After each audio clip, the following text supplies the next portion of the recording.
Hello.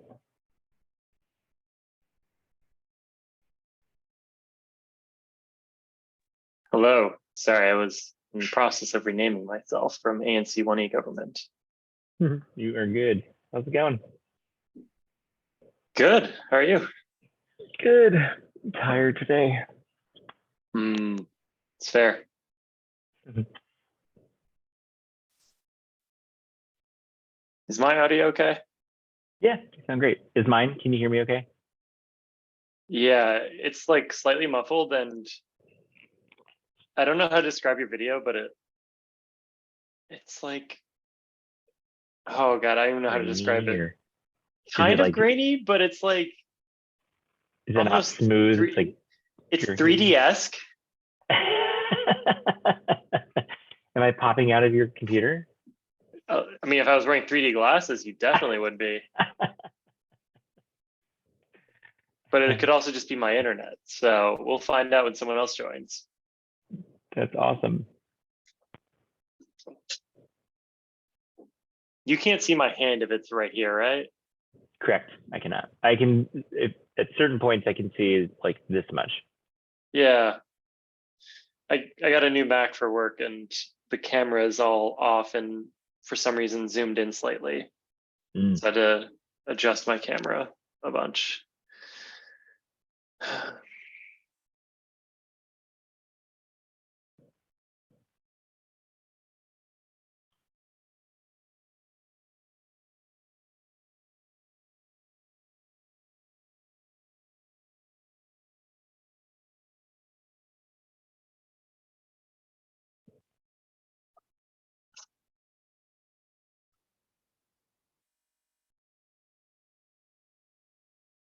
I will promote Pat.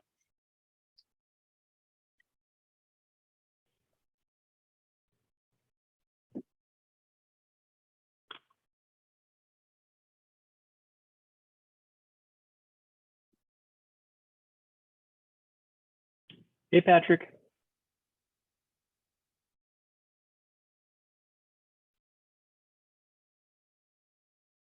Hey there. I think you are on mute. I can see you might be trying to talk, but It said, don't mind my face. I look worse than that is. oh, what happened? I had surgery on my eyelid, Um, Oh, 3-piece thing that I'm having done. So I'm going in tomorrow and hopefully they're removing the stitches, but oh, I hope you feel better. that was right after the surgery. My whole face was a mess. It's been a week, almost 2 weeks now. So Wow.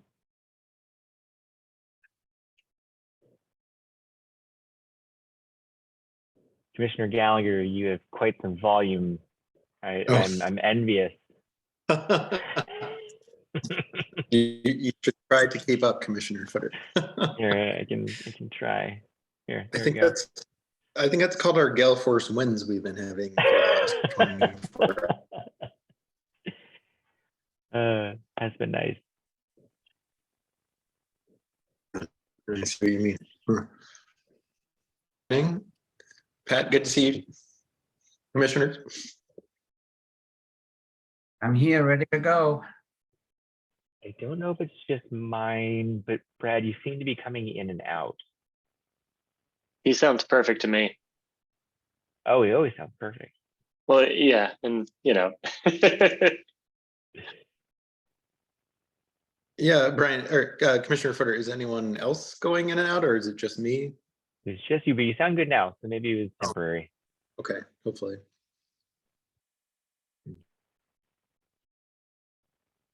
and Chair Gallagher, are you able to promote people now that you're a panelist?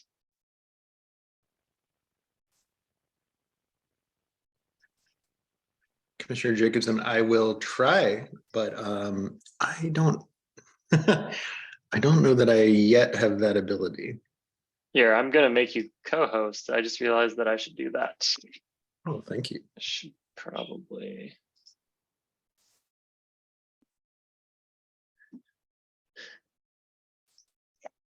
It's just you have a better memory of who all is on the committee than I do, and you'll have to keep me honest there. Sure. Pardon my technological inability, but if someone, how would, sorry, where would I be looking to be able to promote someone to panelist though?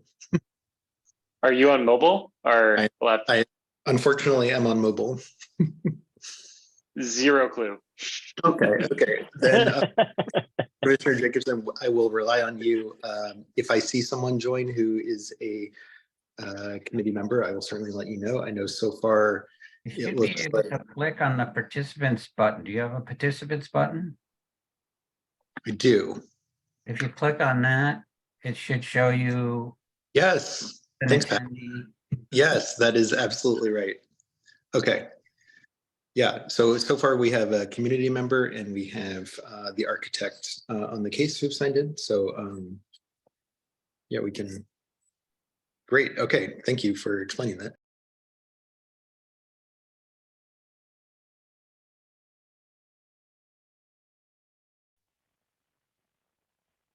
We should hire you to be our CTO, Pat. I've done all the little tricks. I've just never signed into Zoom on a mobile device, and so I wasn't sure what the UI was like.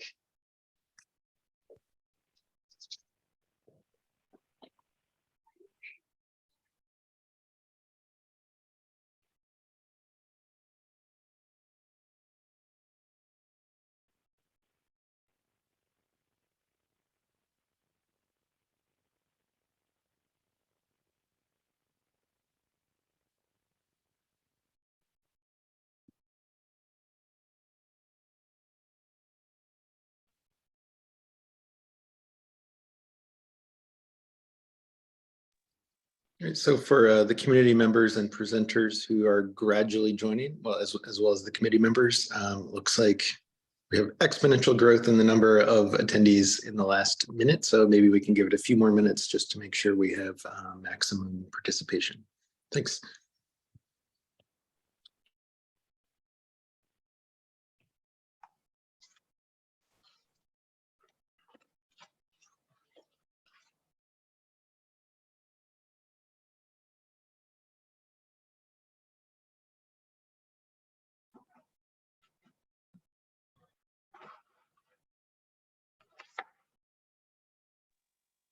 Dimitri, Jess, good to see you all. Jess, welcome to your first meeting. Thank you for having me. Yeah, it's That's great to have you. sound.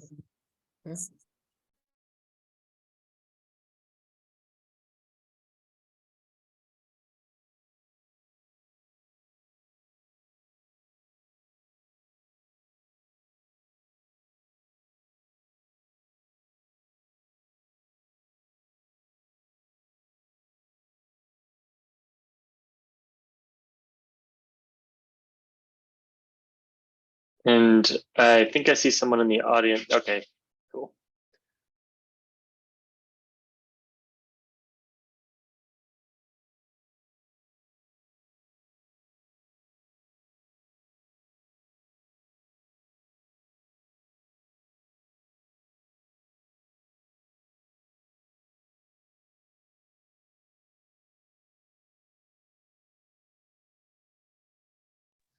And just can I ask, is the Adam who has signed in, is that Adam Patterson, the neighbor, Adam Chamey, the committee member, yet another Adam who has joined us?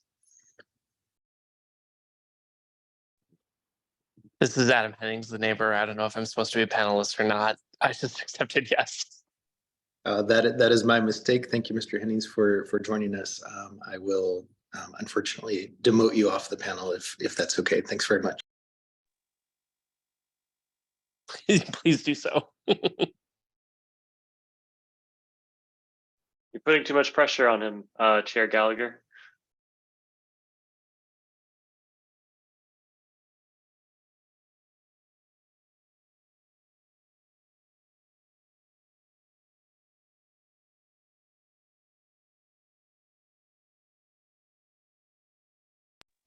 So maybe we can give it roughly 1 more minute till 7:05 and then get started with the administrative stuff to get out of the way, if that works for everyone.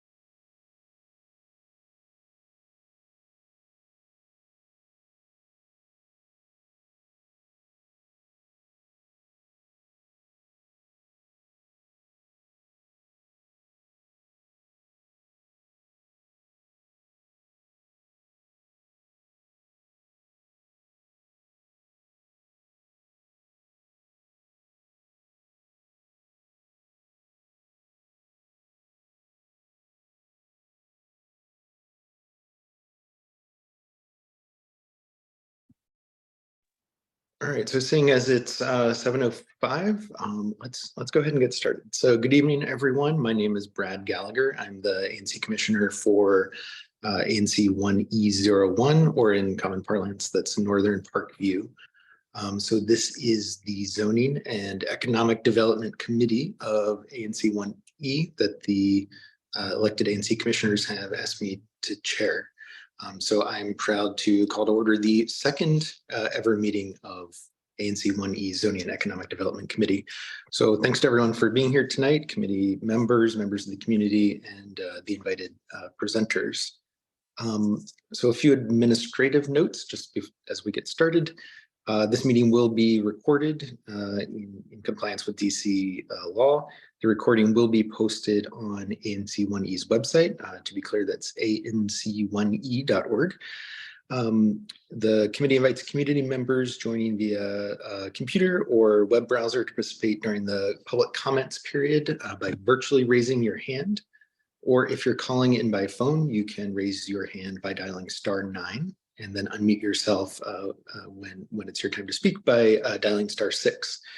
So public notice of this meeting has been served, including via ANC 1E's website. First, I'd like to recognize the committee members who are here tonight, all of whom are residents of ANC 1E. I'll briefly call the roll, and if the committee members are here, please unmute yourself and let us know you're here. I believe, just going alphabetically, Adam Chamey will not be joining us tonight. If that is not the case, please let me know, Adam. Commissioner or Chair Footer, are you with us? I'm here. Thought I saw you there. I believe Professor Brad Grant will not be joining us tonight on account of Howard University being on spring break, but if I'm mistaken, please let me know, Brad. Commissioner Josh Jacobson. Here. Dimitri McDaniel. Here. Excellent. Pat Nelson. Here. Tony Norman, I believe, will be joining us a bit later. Is Kay Pearson on the line? Jess Remington. Here. Great to have you, Jess, our newest member of this committee. And finally, Commissioner Michael Ray. Here. Excellent. Thanks all.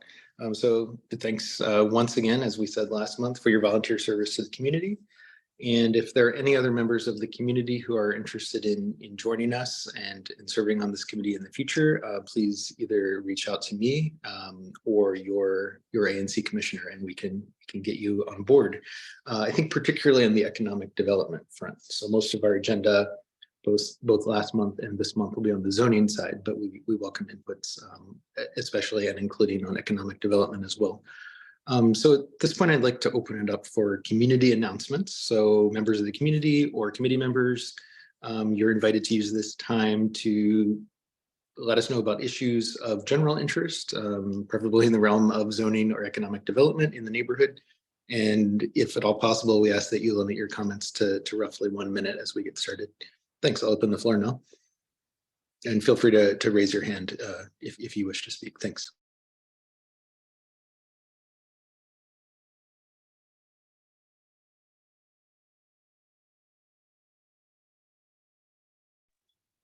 So I think, Commissioner Footer, sorry, Pat Nelson, I think you had your hand up, or Commissioner Footer as well. Yeah, just a comment, not necessarily of an answer that'll come out today, but I'll address this to Michael since he's the seated ANC commissioner that probably has some information on it. Can you talk about just briefly where you know the status of Park Morton development is? I know it's been through multiple already different issues, and I know that they're moving forward, but I think that's something that this committee needs to follow. And I'm just not up to speed on exactly where they are on that. Sure, I'm happy to. So, you know, the Park Morton is divided amongst two development sites, the Park Morton site proper, and then the Bruce Monroe Park site. Right now, the Park Morton site is moving forward with the multifamily building, which will be constructed along Park Road and portions of Morton Street. If you go by right now, you'll see that they're putting in the foundations. They continue to do some additional demo on the site because there are some additional townhomes that can also be constructed within within phase one. There is a second phase on that location, which is then across the street from Morton to Lamont, and that's phase 3. So that'll be further down the way.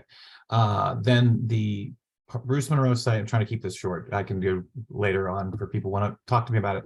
But the Bruce Monroe site is currently in litigation. So the city is considering its options and going back and forth, I think, within, you know, filings with the courts to figure out what it's doing there. But at the moment, that project will not move forward until they sort out the court hearing issues. So beyond that, I probably don't have a whole lot more that I could add on that particular site, but it's still active. It is still part of this development.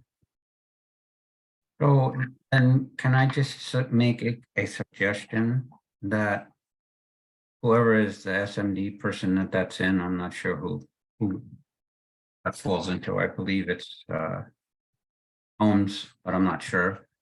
To have them reach out to the development team and maybe they can come and make a brief presentation to this committee so that we know where it is, because Michael, I'm sure you're aware, that's been a long process of going through many court fights and all this other stuff. And I was very involved in it up to a certain point, but away due to other issues.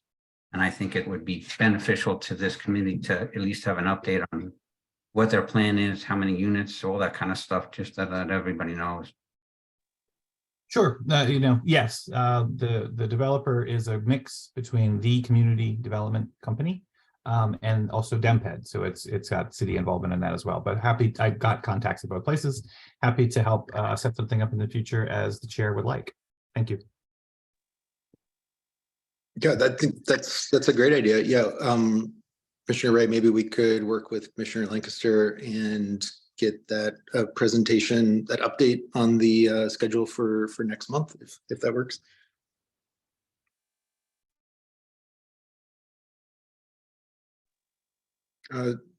Commissioner Footer, did you see you've put your hand down? Are you now satisfied? Yep, I'm good for now. Thank you, though. For now, he said ominously. Okay. Were there any other community announcements? Okay, I think hearing and seeing none at this point, like to move us on to official business. So I just want to be clear for everyone joining us, but particularly the neighbors.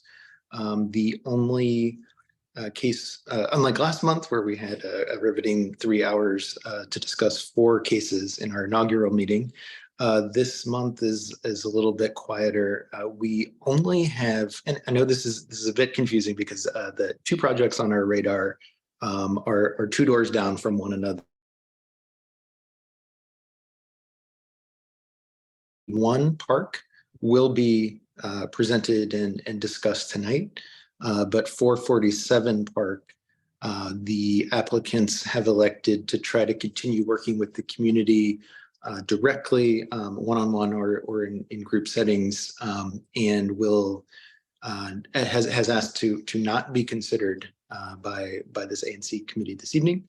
Instead, they'll try to join us on our April 12th meeting. So any neighbors looking to comment or listen in on the 447 Park case, we will be holding that until next month.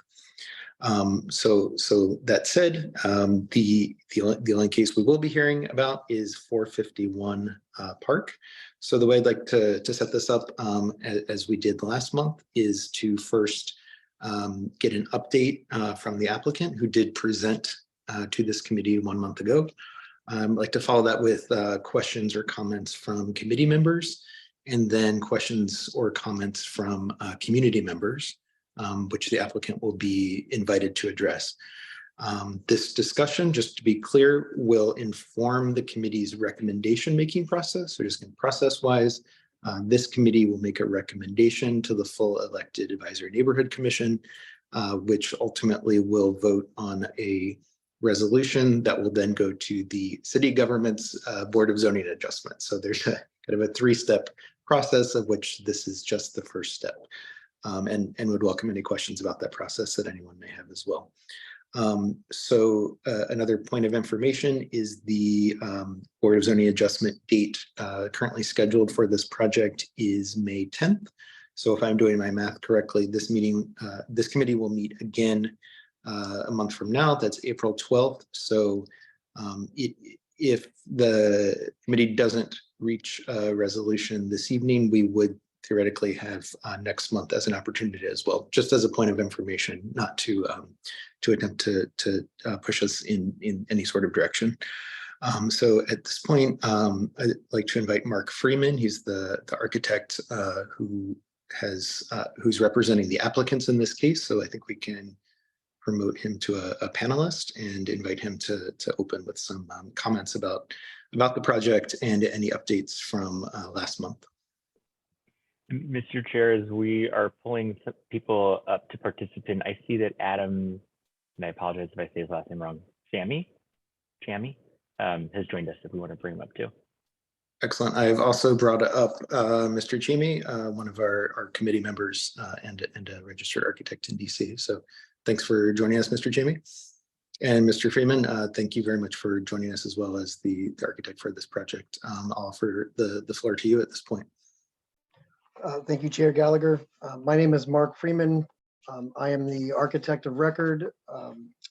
My company is Aggregate Architecture and Design, and we are presenting the project on behalf of Mr. Chris and Mrs. Hua Bergerson. I believe we, based on presenting this last month, I think I will spare everyone going through the entire project and drawings. But I will briefly review the burden of proof statement, because I think that has some important points that were touched on last month that I think that we did do some additional information or did some additional drawings that I think will help clarify some questions and issues. But first and foremost, the owners of the property at 451 Park Road Northwest are seeking a special exception to build an accessory building at the rear of their property for use as a principal dwelling unit or the second flat within the RF1 zone. We are specifically requesting relief from the following zoning rules. Subtitle U3011E, which is an accessory building constructed as a matter of right after January 1, 2013, and that is located within a required setback, shall not be used as or converted to a dwelling unit for a period of 5 years. We are also requesting relief from subtitle E5003.1. The maximum building area for an accessory building in an RF zone shall be the greater of 30% or the required rear yard of 450 square feet. And then we are also requesting relief from subtitle E5004.1.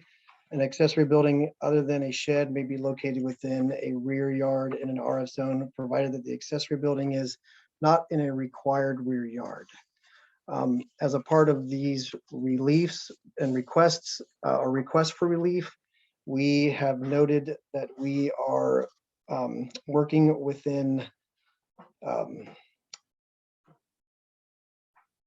request for relief, special exception per subtitle E5201.2.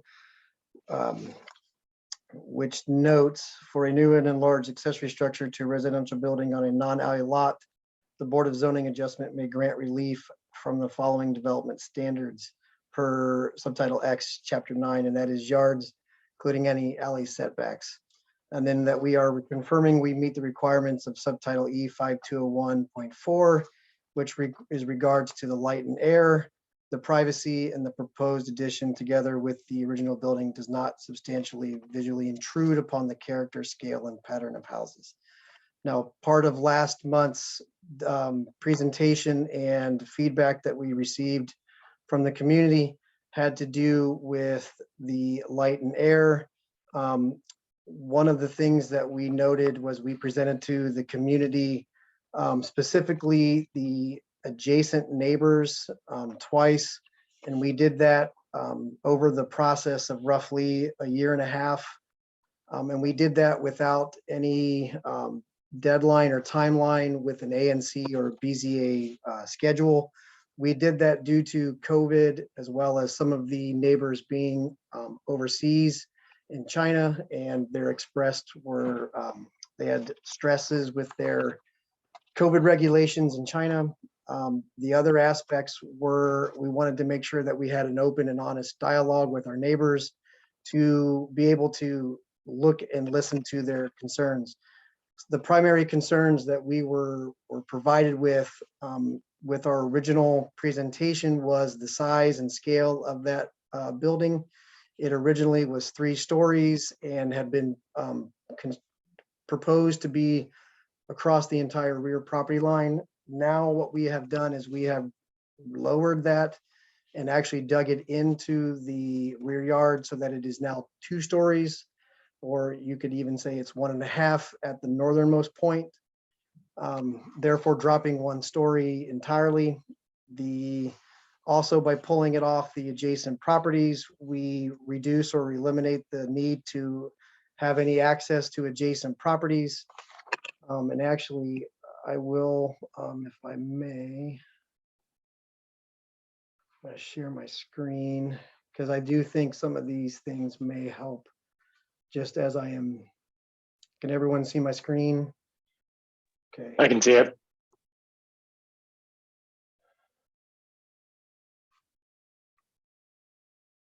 So specifically in our site plan, this is our property line across the back of the property here. What we have done is we have pulled it off all 3 sides, the north, east, and west. And again, we did that in order to limit or eliminate any need for the construction or work to be across the property line. We also lowered the height of it, as I mentioned, so that we were no longer as tall as the principal structure. This was in due partly because of the neighbor at 453 had voiced concerns about being able to see from the bedroom of one of the bedrooms on the top floor into their master bathroom. And so that hindered on their potential privacy. So with that, and what we have done is we also created a set of views from our property to adjacent structures, as well as noting distances. It was voiced to us that there was concern about the proximity of the building, even though we pulled it off. And I'm going to increase our scale. Hopefully everybody can see this.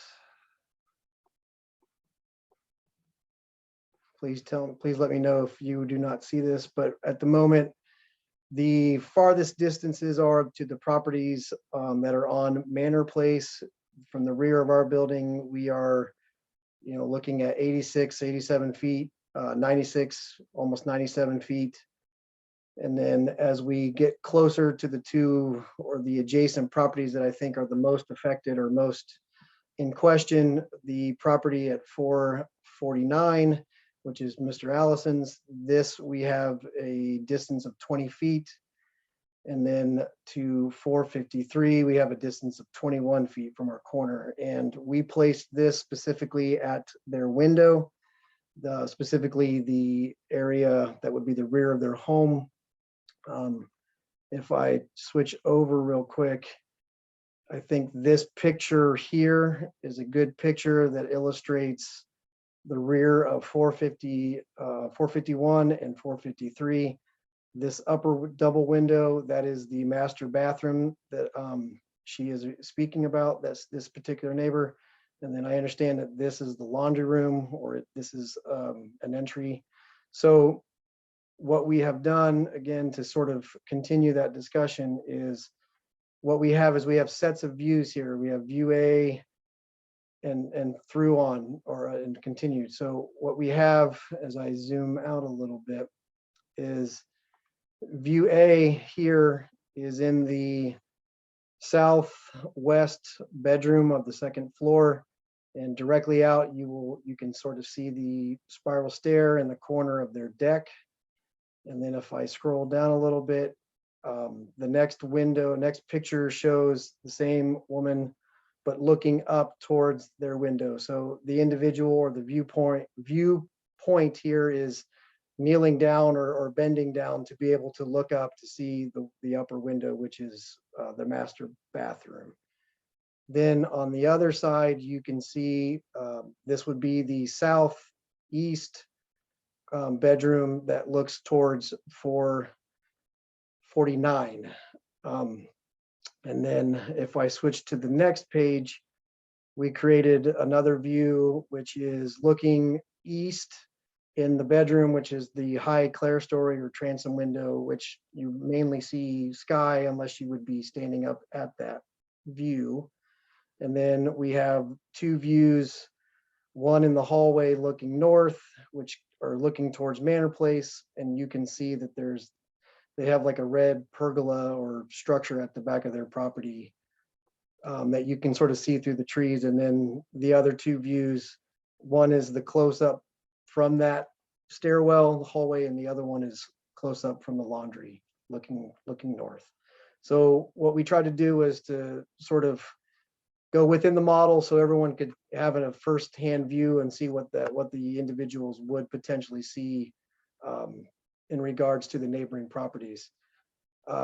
One dimension or two dimensions that we don't have currently on this plan, just for reference, is the bay to bay dimension is actually 17 feet. And then from wall to wall here is 24 feet for reference. And what we'll do is we'll add those couple dimensions too, but I just thought that would be helpful for everyone to understand and to know that that's the distance between 449 and 451 and where the shared driveway is. So, and for proximity to seeing 20 feet and the other dimensions here. Let's see, and to continue this last piece, what we note is we feel that the proposed design works within the context and the vernacular of the home and the property. This lot and this block, or this block and this area, is getting a lot of condo conversions, which do change the vernacular and change the style of these homes. What we have done is we have stayed away from altering the front facade or the side facade, and have chosen a process where a separate building is at the rear of the property. It is secondary in nature. It does have some of the same style. It is more modern. However, it still has a mansard roof and does pull from the existing style. So I just wanted to make sure I pulled that and addressed that as a discussion. But I believe, without arduously going back through the drawings and representing it again, I believe I've touched on some of the points of emphasis or concern from last month. And I will let that be my initial presentation here. Okay, thanks very much for that presentation and update, Mr. Freeman. I'd like to, as I mentioned at the beginning, first open the floor to any committee members who might have a question or a comment at this time.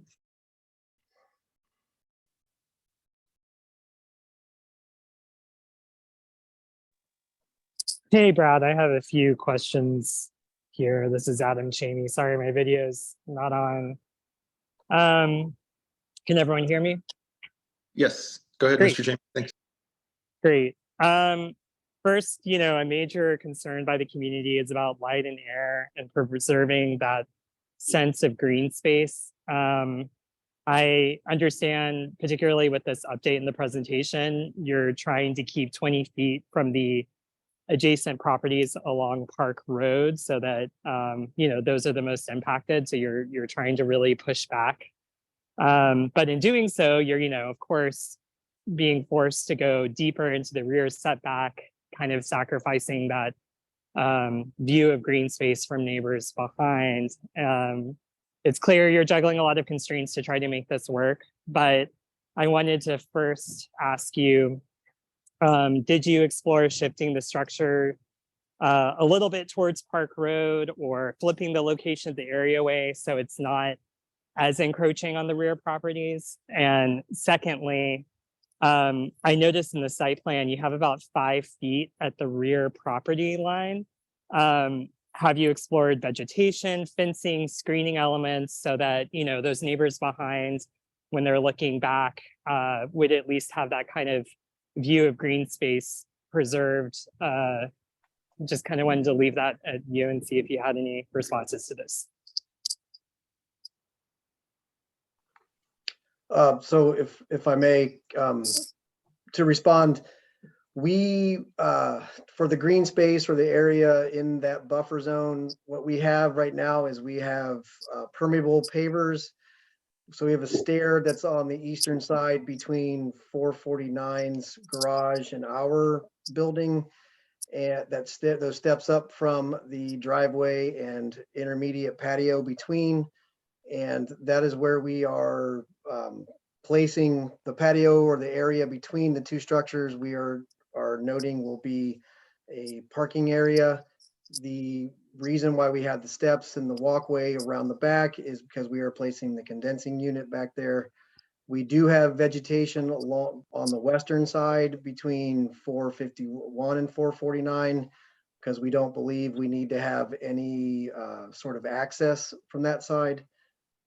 It was not really voiced as a concern about vegetation, but there's currently a large amount of trees and vegetation back there that are on the manor side properties as well as 451. So with this process, we're both pulling away from any potential root zones. We're also pulling away from getting across properties. The fencing, if there was a discussion about replacing fencing, we could have that discussion. But previously, there was no voicing of a concern about adding a privacy fence or adding any buffer zone for vegetation at this point. Thanks for that, Mr. Freeman. And so just to be clear, if it were to be a point that would get us closer to agreement with the neighbors, you would be willing to do vegetative screening or hardscape screening if that would help with the privacy and view concerns? Yes, sir. I think. Sorry if I did that.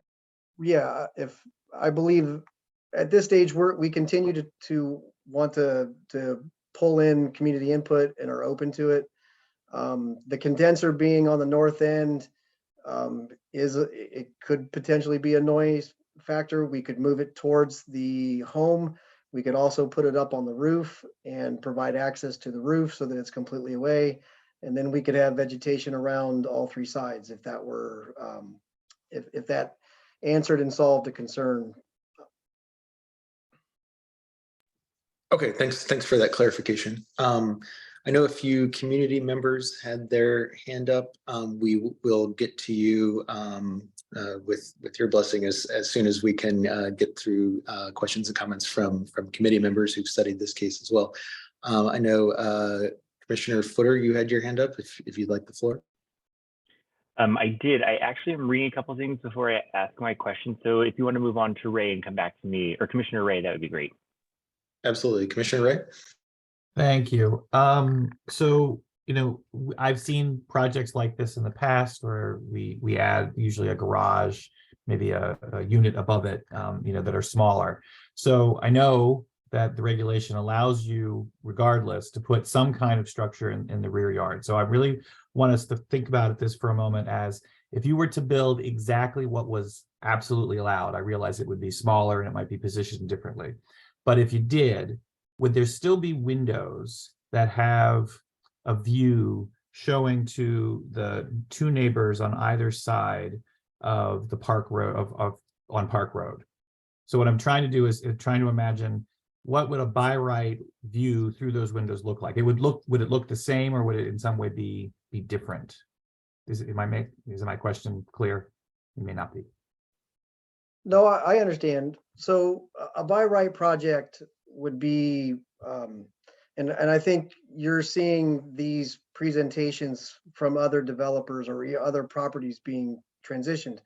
But if this were to stay as a by right project without any special exception requests, we would be limited from the standpoint of only being able to extend 10 feet back from the rear facade, which is also where 451 is. So that would be a constricting factor of the amount of square footage that we could actually add on as a rear addition. We would more than likely build at the property line, which means 451 would be having a face-on line wall that would have siding or brick or some other facade that would just be a blank 3-story facade that goes all the way up and down. And then we would be able to have windows that would face to the east, which is 449 in the shared driveway. But we would also have to look at how we demo the garage, the existing garage structure as we are currently. And then we'd have a large landlocked or close to landlocked rear yard that does not have access to, you'd be snaking around to get a drive or get a car in there, but it would basically be a green space back there. So that I think to answer your question, except that what you're describing is if you did just a regular pop back, but any of these lots is technically allowed to add an accessory building in the rear yard, correct? if you read, you can have an accessory structure in the back. That is correct. Correct. So, and if you did, you would have the same views that we're seeing that you've created here. And when you went back and you showed the views of the fake people standing there looking out the window, that view would be the same view in a by right project as it would be at this one with these particular special exceptions. It would be in the same manner, yes. Okay. Because I'm trying to make sure that we're thinking about this from what can be built completely without any kind of special exception versus what you're asking for, and the views wouldn't change. Now I understand. Yes, if this were a by right accessory structure that was still in the rear yard and it would still and had windows, you would still be having these similar views. That is correct. Okay, thank you. That's all I have.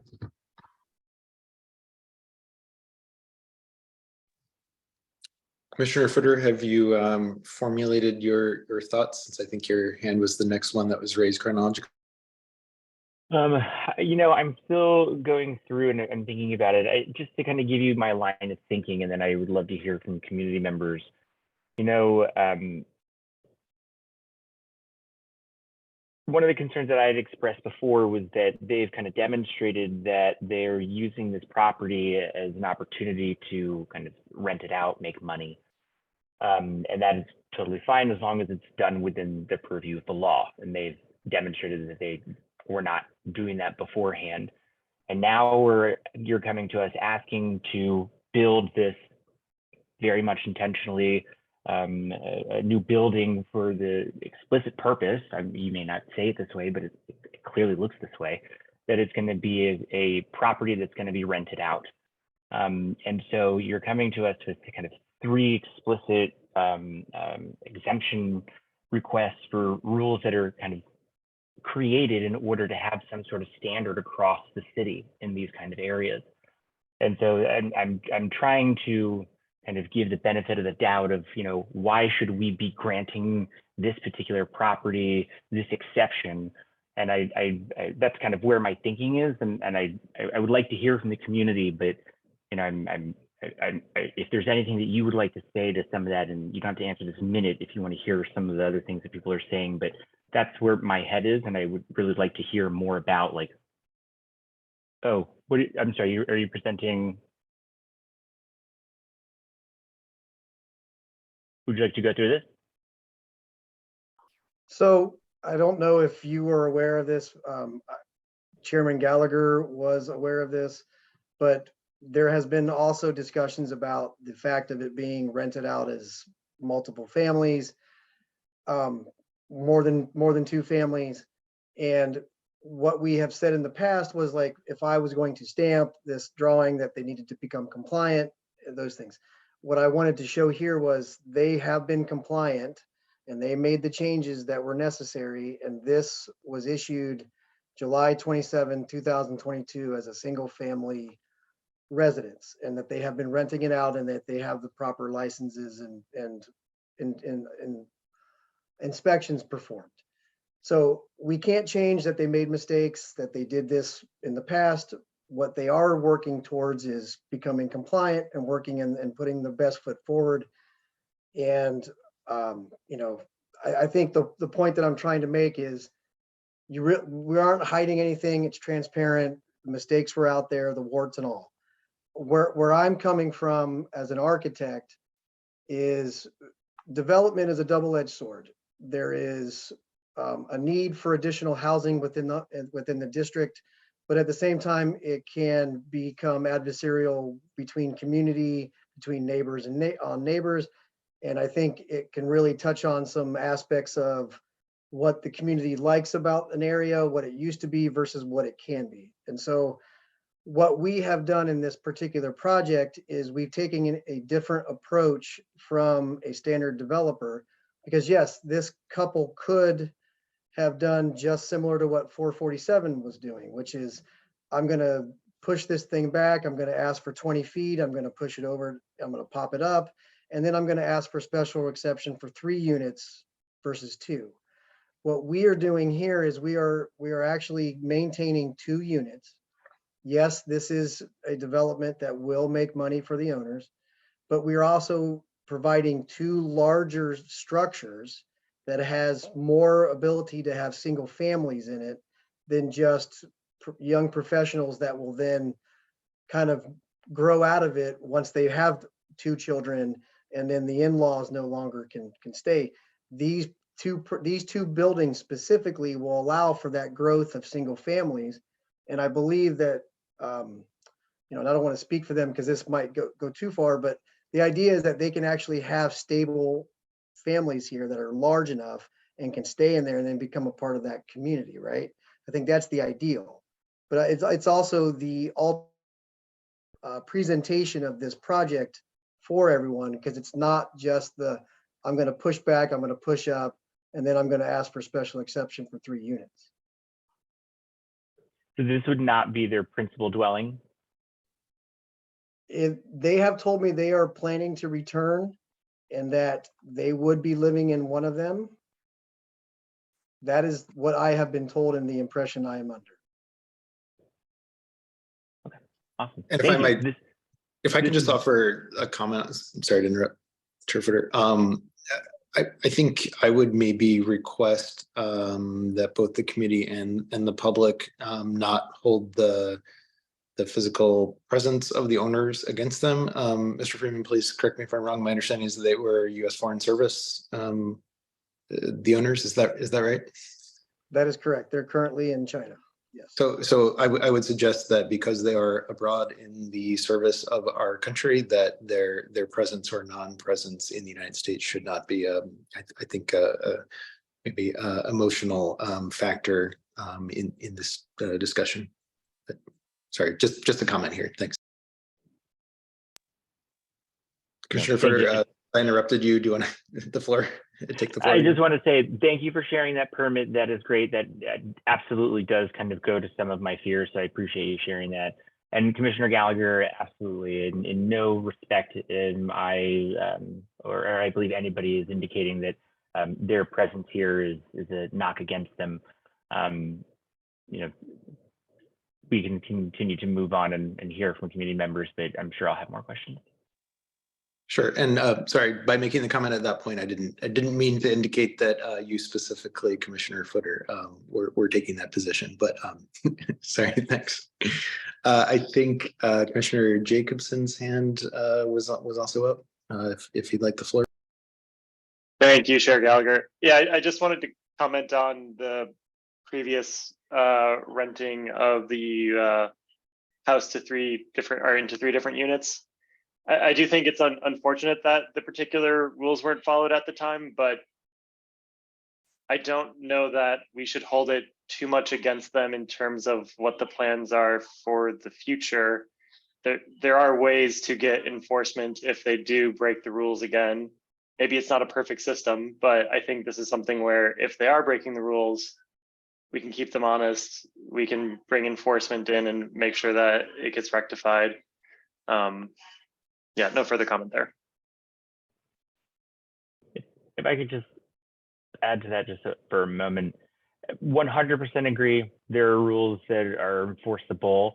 I think, though, we do need to take into consideration if we are intentionally going to be putting people into these homes and making them like their homes, you know, what are we doing to people who are going to be living in this community by displacing them because the people who own the house can't manage it properly and according to the law? And so, you know, we need to also take into consideration, like, what is this going to do? And is it worth actually doing in the first place?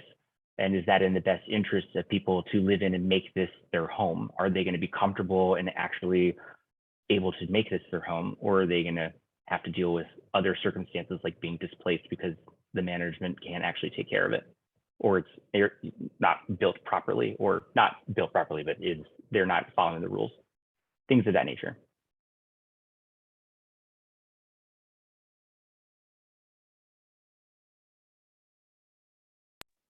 Mr. Nelson, I think you had your hand up if you'd like the floor.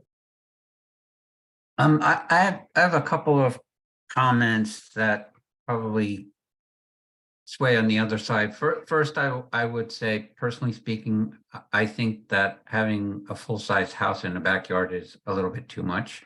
I understand the logic of what Mr. Freeman said about family units. I mean, that is a vital issue within the city, has been a long-term issue and probably will go on because that's just the nature of the beast. But I would like to ask this question of Mr. Freeman. Have you spoken to the neighbors to weigh the pros and cons of whether they would be more in support of you going with a 3-unit bump out idea versus these 2 large units? Or is it just that they just don't want you to do anything? I don't want to put words in any neighbor's mouth. During the presentations, there has been the point of emphasis from the neighbors has been about how the property was previously rented. We did not deal with, or we did not push the idea of converting this to 3 units by special exception. We were also dealing with a historic property nomination. So what we felt was this was a direction that would be least problematic on both a historic preservation sense as well as a neighborhood sense, because we do understand that this particular pocket in the Parkview neighborhood is under a lot of development and pressure with these 3 units. So the clear answer is we did not ask for their feedback if we were to convert this to 3 units and ask for a special exception for the 20 feet. Maybe it was a bit forward of me, but I felt that this was a better presentation within the scale and within the vernacular, and again, and within just the fabric of the property and in the neighborhood.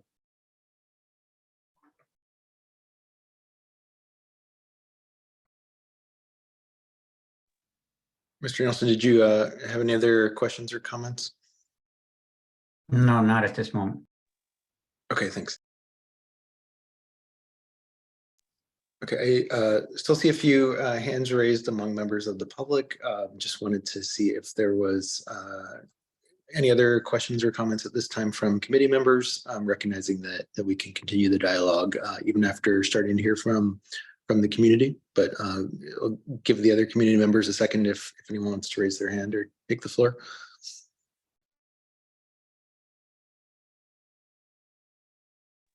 I would like to hear the community. Sounds good, Mr. McDaniel. With that, let's go to the community. Daniel, is that Daniel Nassau, I believe, has his hand up. If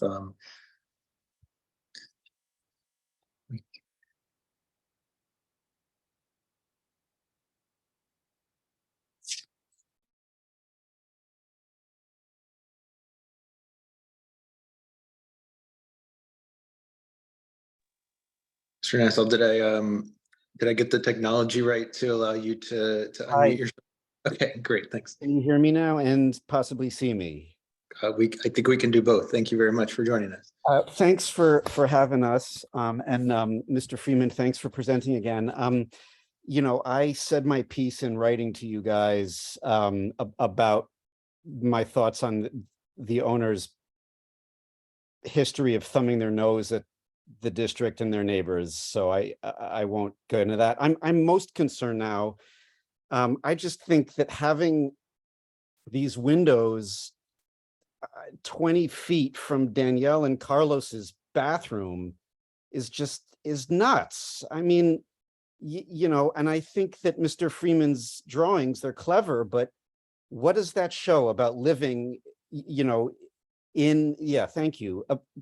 You know, that's a static drawing. It doesn't show anything. And so imagine, you know, 20 feet in my house, that's from my kitchen table to my living room couch. Across Manor Place, I measured on Google Maps, it's 110 feet is the nearest window to my windows. And so imagine that you've lived in this house for many years, and then you have to spend the rest of your days with people looking in your bathroom window, or you pick up and move. And if they're renters, every few years, you're going to have new people looking right in your window. Let me, you know, the code says privacy and enjoyment will not be unduly compromised. Like, who decides what's duly and unduly? Like, is that Mr. Freeman and the guys who want to build this? You know, if Danielle and Carlos say this is unduly compromising my bathroom and my privacy, whose word goes here? You know, the other thing is Mr. Freeman referred to the context and vernacular. I don't know if that's a term of art in the code, but, you know, there are no houses in this backyard. So that's going to change the context and the vernacular of the backyard for 20 houses here, putting a house back there. You want to have an AC condenser on that back wall. You know, if you look, you see that Danielle and Adam built a little pavilion back there, and they hang out back there all the time. And now you want to have a condenser echoing right off that back wall into their backyard and mine. You know, I just feel like you guys have an opportunity here to take the side of your neighbors, side with us. You know, this is not like, you know, nobody's against development and building more housing, but like, is this the best way to do it? By putting a house in the backyard? I don't think it is. And I would really like you, on my behalf, and especially on Danielle's and Carlos's, if I may, to tell them to come back with another plan. And I thank you again for having me. Thanks, Mr. Nassau. Mr. Freeman, if you have the opportunity to respond if you wish, no obligation to.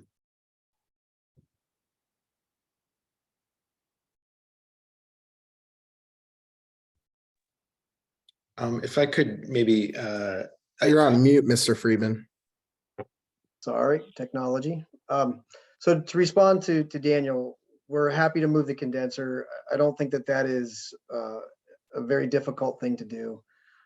I understand that can be a noise nuisance. So we can move that up to the roof without any issue whatsoever, especially if that were to affect Danielle and Carlos's, to affect the pavilion that is over here. That is not a problem. I think that is an easy alteration.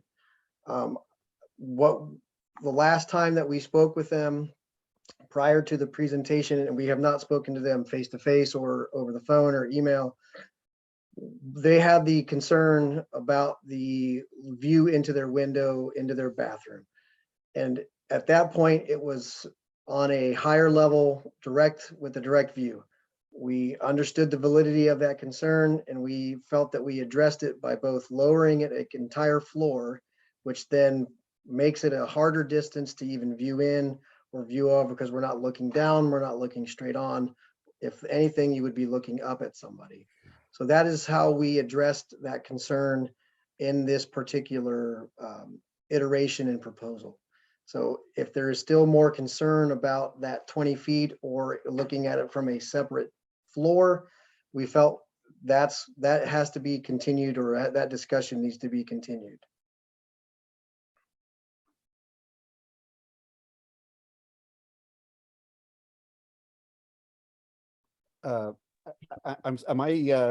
Do I still have the mic here? Sure. Yeah, why not?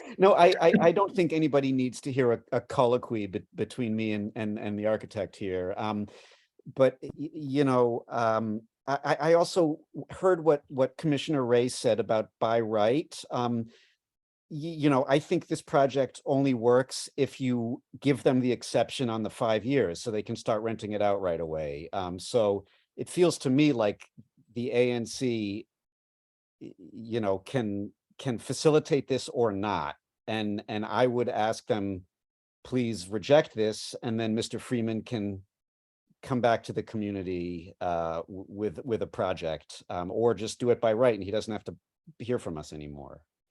But I'd really like to hear from Danielle and Carlos, and you know, I'm not speaking on their behalf. I'm just sensitive to their concerns. And sorry, one more thing. There are two Danielles here. Danielle, who lives next to the property, and Danielle, who lives behind it.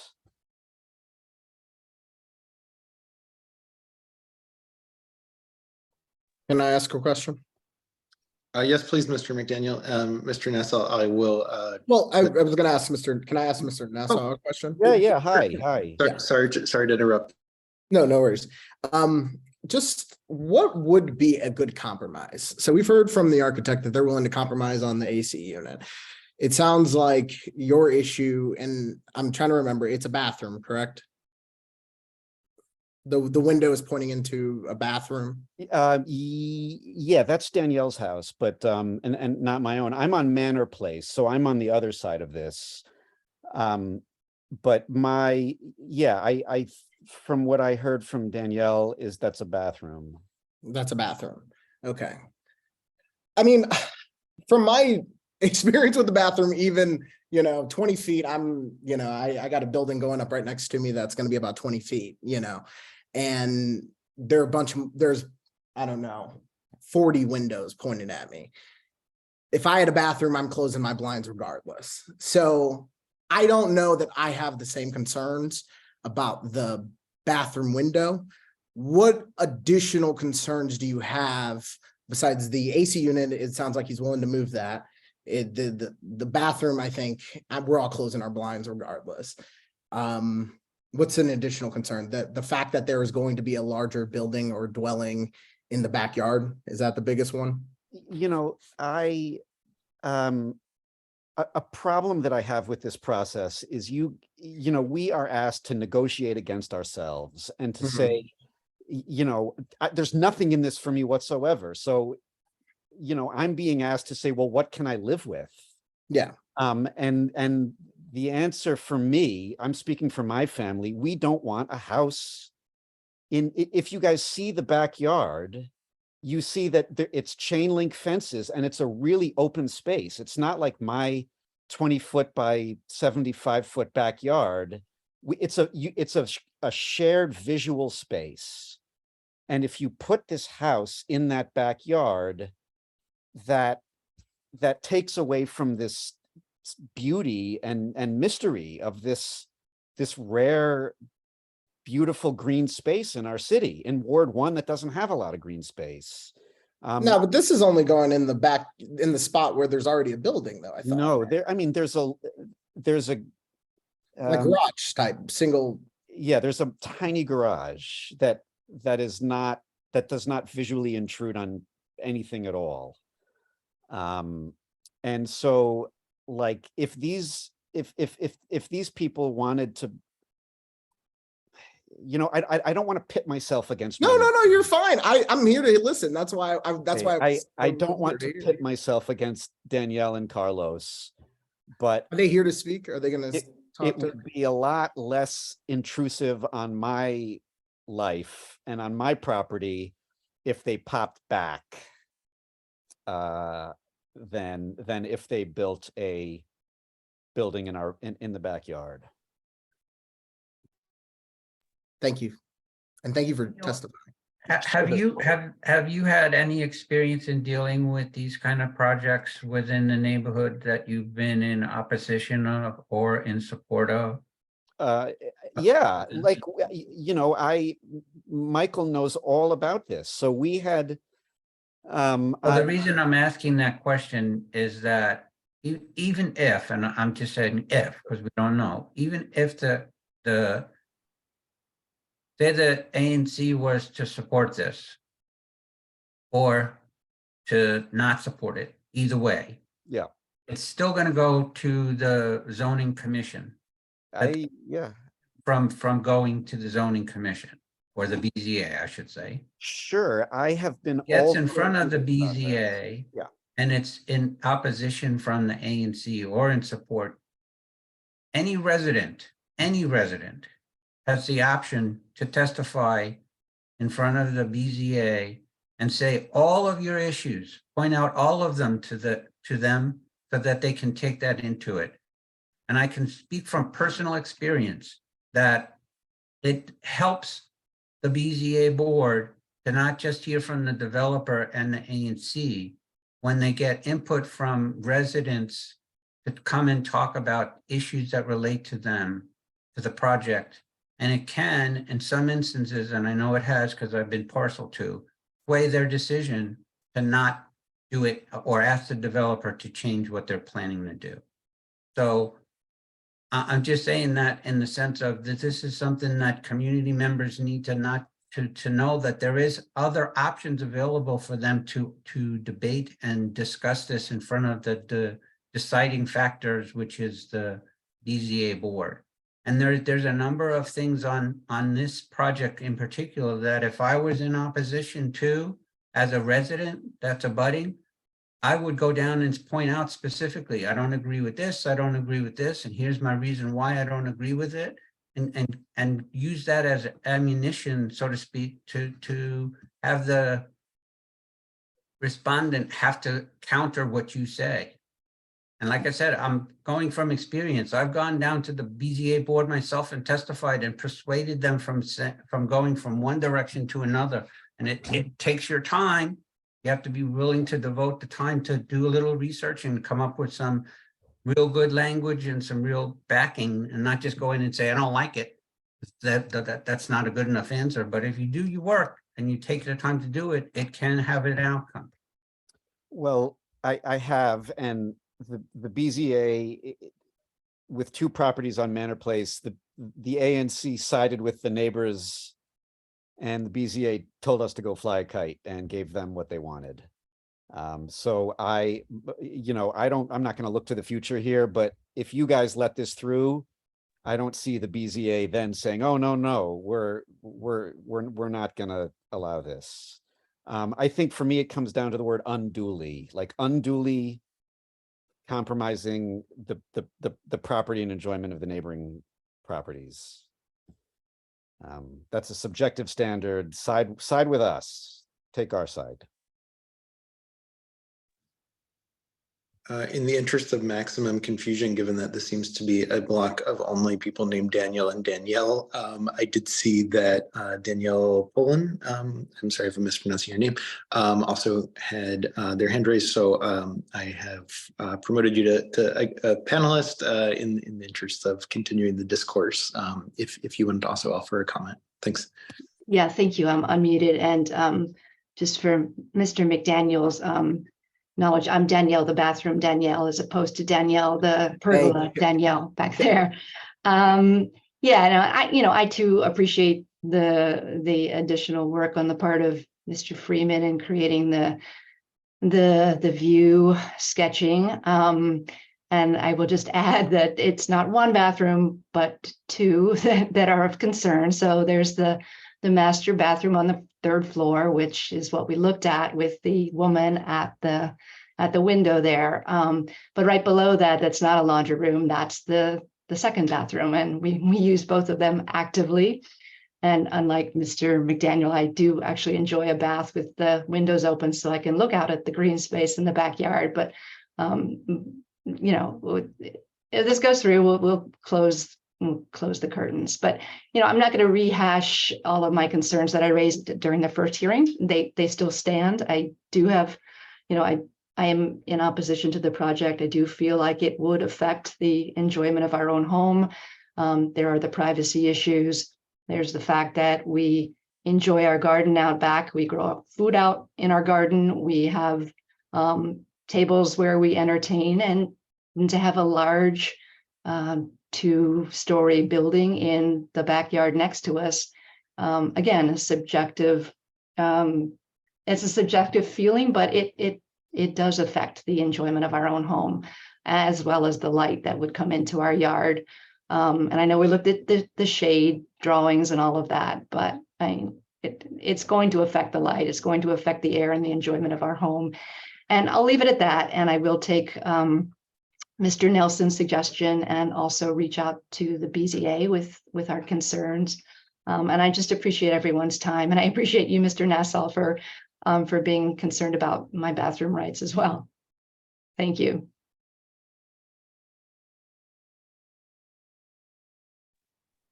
Ms. Pullen, I guess we did hear from the architect. I think Lord, in response to Commissioner Ray's questions about what a by right, I guess we would call it pop back, because that's probably what it would wind up looking like. What that type of project, what the impact might have for your privacy, light, air, et cetera. And certainly optional on your part, but I suppose my question would be, would a by right pop back be preferable to you in terms of those quality of life issues you mentioned, as opposed to this type dwelling being on toward the rear of the property? And again, no obligation to answer. I'll just kind of put that out there. No, I appreciate the question, Commissioner. And I think, before I would answer that, I would have to have a little more information about what that would look like and do a little more research on my part. I know the terminology, but I don't know what exactly that would look like. So I do appreciate the question. I will look at it, and I'm happy to submit, a written note with my conclusion as well, or my feeling. Sure. Okay. Thanks. Sure. And I think the reason I asked that, and just to be quite honest about this, since I am your commissioner, sorry we haven't had a chance to meet in person yet. I am particularly charged with trying to balance the needs of the community. And this kind of thing comes up before the ANC. I'll say also on liquor licenses, to be honest. And the ANC, I think, tries to be essentially tries to get the best deal done by having these types of public meetings, rather than just throwing the chips where they may, and allowing the DC government bureaucracy to essentially stamp okay on any liquor license or development that might come their way. So I guess just in general, the way I'm approaching this is by thinking, if the ANC were to totally reject this project, all aspects of this project, the applicant could come back with a by right proposal that would not, that would essentially maybe bypass is not the right word, but it wouldn't have to go through the ANC. And I guess I just maybe offer if that alternative, if that also would not be good for you. I'm just trying to think of what might be the best option for the community. So that's just kind of the way I'm thinking about this, just for your awareness. So thanks very much for your comment. Yeah, and I appreciate your thoughtfulness as well. Thank you. Right, I think that was helpful framing too. Is she still on? I'm still here. Yeah. The idea of like a by right building or dwelling would be the same concerns, right? Because of your location to where that would be built, regardless, you would have the same concerns. And it sounds like we're sort of in a impasse of what would make you more comfortable with a dwelling of this type going up.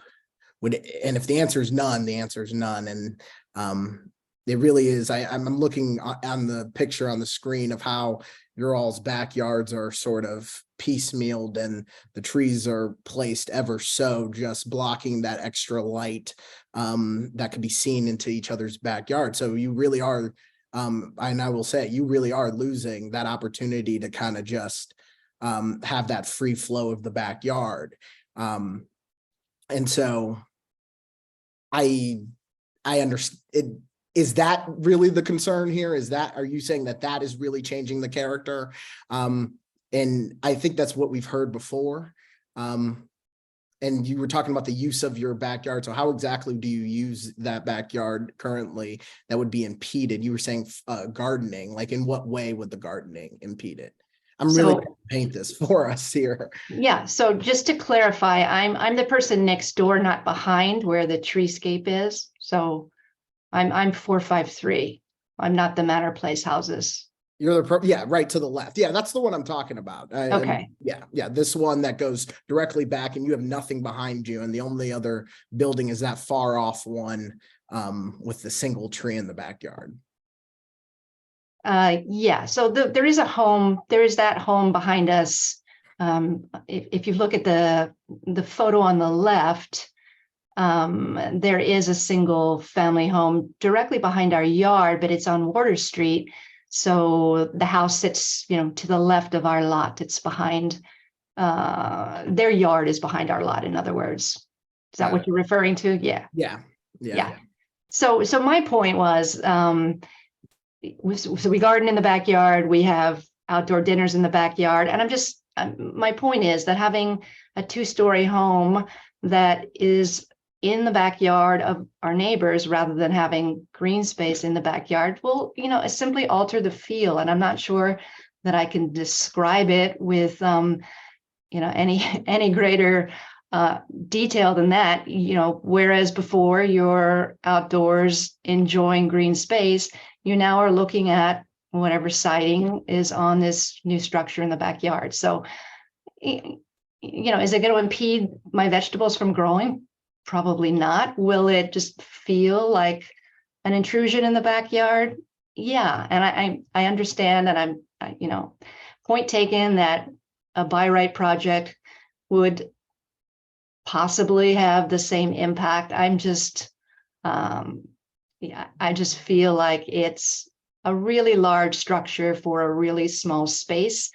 And I just question the need for such a large structure when something more modest would perhaps maintain more of that feel of the green space that we currently have. So I'm not sure that I really answered your question. No, you really did. So it sounds like you could possibly be amenable to a by right project, but the size of this project is really what you're sort of hanging your hat on. If I have to give a yes or no answer, I would say yes. You don't have to, but yeah, Yeah. thanks. I appreciate you for answering my questions, and I appreciate the committee for indulging me. Thank you. Thank you, Mr. McDaniel.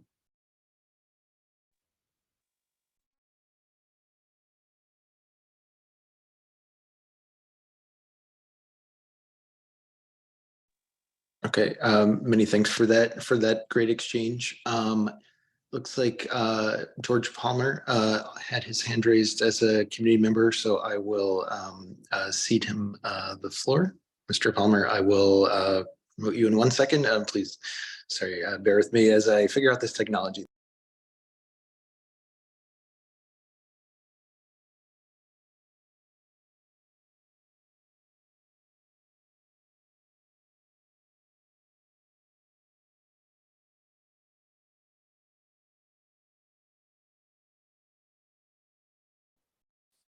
Good afternoon, good evening. Thank you for again allowing us to participate in this discussion. I am simply want to reiterate that I'm asking this committee to seriously considering, not setting precedents by allowing these exceptions, especially when we're not asking for one, we're not asking for two. If I count correctly, we're asking for at least 4 of these, right? It is changing the character of the neighborhood, and there's a lot of subjective language in how all of this is presented and how it is determined. I'm at 445, and so that one does not directly impact me, except, yes, when I'm out in the backyard, it would be preferable not to have to look at another structure in the backyard as opposed to just the green space that we have. I understand Danielle's point of view. Yes, when you're out there entertaining, this is sort of your oasis in the backyard, right? Because we do have space in the front, but nobody wants to entertain necessarily in the front yard. So I would ask that we, again, try to hold the folks that want to develop to, again, we can't change what is by right, but allow them to build by right. And again, because of the increase in population density, I'm not in favor of increasing the number of structures and size of structures within some of our neighborhoods, because the infrastructure is not designed to support all of this development that we are currently seeing increasingly in this ward in particular. And also, obviously, I will have to deal with this as it comes to 447 more directly fairly shortly. So I'm voicing my opposition to this. Yes, I understand that they want to expand, but realistically, and I understand somebody being in the Foreign Service. I spent a number of years in the Army, so I understand not being home, but being in that service says that you're not likely to be living there for any significant length of time. I'm not opposing somebody renting their space, but let's not just build just for the purpose of creating rental spaces when you're not there to monitor what goes on, right? We have an additional property that is not developed to the extent that is being asked for 451, where we have rentals, and repeatedly we've had issues with renting to, I would say, just for like the characterization, younger people, where twice in the past 2 years where we've had large parties that eventually ended up with gunfire and somebody being injured in that. So I'm not opposed to renting a property, but I would ask that we're not allowing folks just to build to rent. I understand that the family was living there and they had parents that they wanted to accommodate, and they wanted to build a structure for what we would call maybe in-law suites or property. That would be, I guess, it would still be a structure, but I could understand more. But just to be building to disrupt what is our current view of our green space in the backyard, I would highly ask the commission to not support this. My wife, Tina, would like to also voice her opposition to something on this. So I think in the meeting last month, it came up about the curb cut, expanding the curb cut. I am in opposition of that because increasing the curb cut takes parking spaces away from the neighbors who don't have driveways. And I understand, a driveway is already there and everything of that nature, but extending it should not be an option. Thank you. Mr. and Ms. Palmer, and sorry, I just assumed that you do have the same last name there. If that's not the case, I apologize, but thank you both very much for your comments. Mr. Freeman, just as a point of information, can you refresh our memory, since it has been a month, on that curb cut issue, what how much of a change that would actually be? So part of the discussion that we've had is the driveway is fairly narrow as it currently is. So we were proposing to extend the curb cut, and bear with me. Let's see here. The dimensions that we are planning to extend it were, let's see here, let's see, is that correct? 6 feet? So we were doing, no, sorry, 4 feet. We were gonna have a 12-foot. I lost my glasses recently. We were extending it 4 feet, 4 inches. So currently it's just under 8 feet width. Now, 12 feet is a more ample, more comfortable width to get a car in and out of. And so what what Chris and Hua had asked me to do was to widen it so that they did not have and run the risk of hitting the walls constantly and damaging the car. We are aware that to request the curb cut does require some community assistance. And we know parking is a premium in this area, so we are conscious of it. However, if we are not awarded the curb cut, it does not hinder the project overall. We could still potentially widen the retaining wall and keep the thinner curb cut, but that is not the ideal proposition or the ideal direction.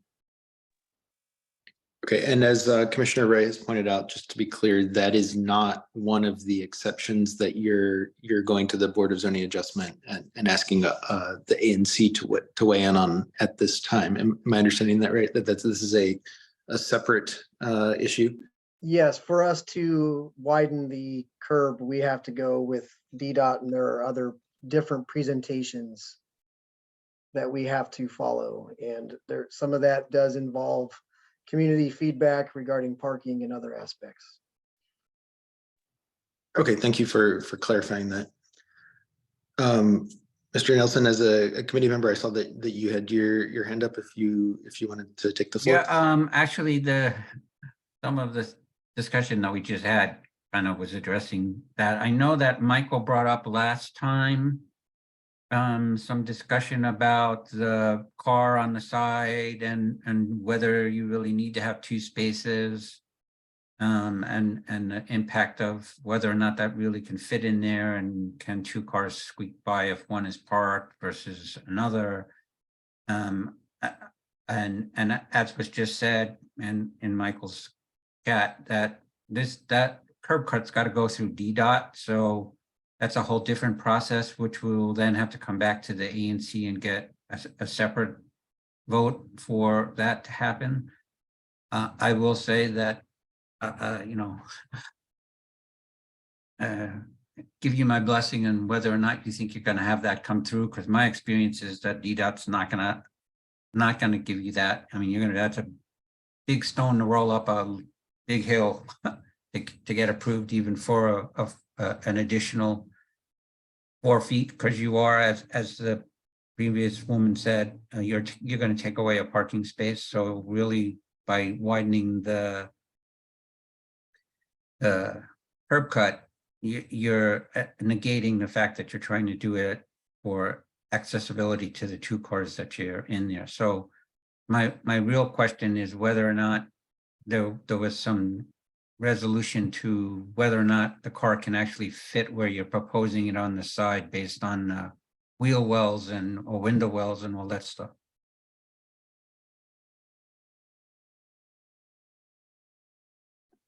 So Commissioner Nelson, I did not further explore that at the moment. What we currently have one parking space, which is what we need by right, which is the one that is in between the two homes. The one on the side is, again, was to address Chris Allison's concern that you had enough parking off the street and that we weren't overloading parking. So there is a picture here in which I think, let's see here. You will see that there is a car parked here. And then I think if you look at the bottom left, you will see that there's multiple cars parked in this. Obviously, this is a zoning commission and we are having to follow all the rules and present everything that works.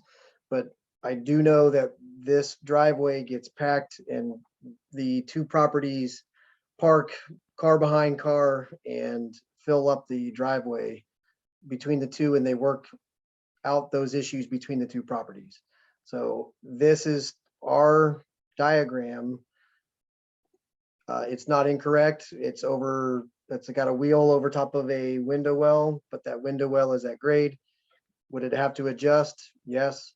But what I think the intent of this discussion is that a car can fit here and other cars can move freely to 449 without being hindered in this area, as it can parallel park.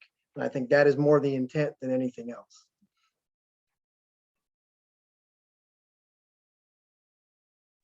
I think Ms. Remington had her hand up first, but Commissioner Jacobson has asked if he could ask a quick clarifying question. Ms. Remington, is that okay with you? Okay, thanks. Commissioner Jacobson? Thank you, Chair Gallagher. Mr. Freeman, do you know the distance between those two window wells? Off the top of my head, I don't, but that Okay. car is a compact car and that's an 8x16 space. So, Okay. So if that is, just for scaling, it's probably about 12 or 14 feet. Yeah, I just asked because I went through this with my parking pad and behind my house and it's 15 feet long. So we had to get a car for my wife to drive out to Loudoun County. We had to find a car that fit it. So there are cars that fit that space at the very least. Doesn't mean that whoever buys it, the place or whoever rents it will end up getting the right kind of car, but there are cars that fit there. And I want to make sure that I fully understand the regs, and I'm not trying to slide this through as if this is, it's more about, we already have one, that is our requirement. A lot of times neighbors and neighborhoods and these types of commissions are caught on parking. So it was something that we wanted to show that multiple cars can fit in this area. Is it going to meet the regs to a T? No, but it will fit multiple cars off the street, which will not, it should not have, it should not put additional pressure if they park and they work with 449 is more my point. So I just wanted to just clarify, I wasn't trying to be against this. I just wanted to make sure that we clarified the issue that Michael had brought up the last time. That's the only reason I brought it up. I understand that you're meeting the regs. I totally agree with that. That's not an issue. I just wanted to make sure that we reaffirmed what Michael had brought up in the last discussion. And there's What you're talking no issue taken whatsoever, sir. Not at all. All right, Ms. Remington, I'd like to offer you the floor.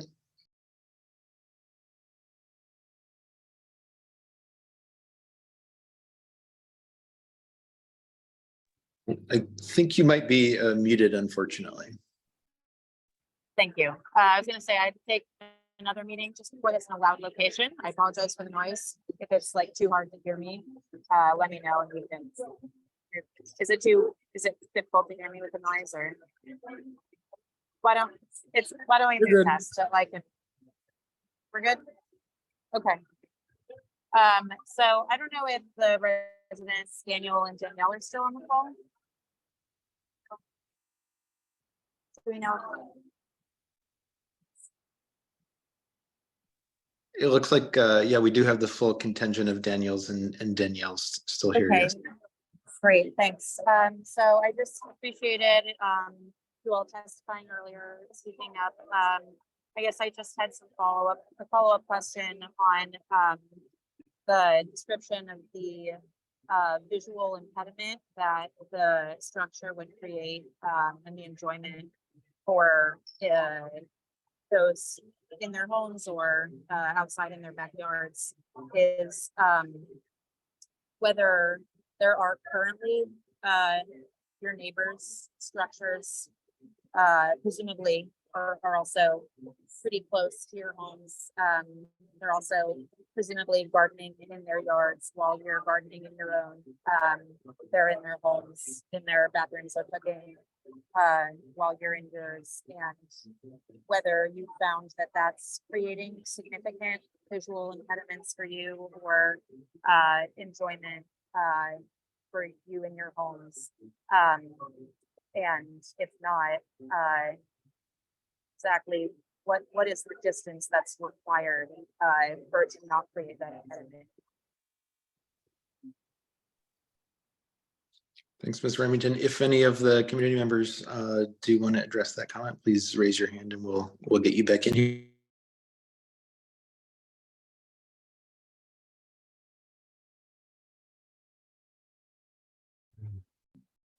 Hi, can you guys hear me? Yes, I see heads nodding.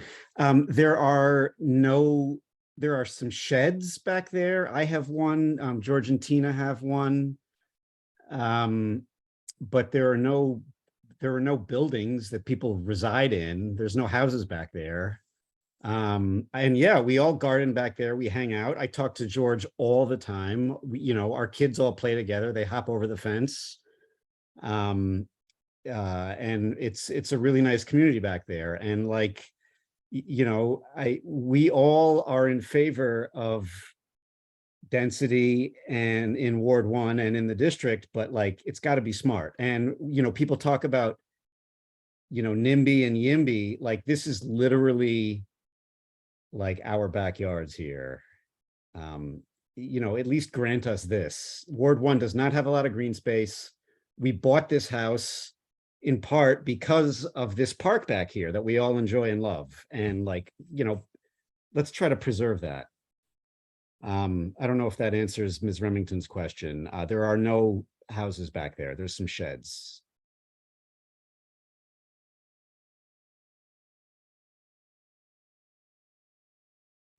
Thank you, Daniel.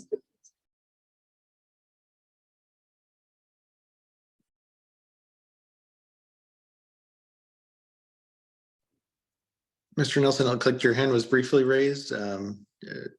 Yeah, I have a general question that doesn't relate directly to this, but is in tandem to this, and it's actually going to be addressed to ANC Chair Brian Footer.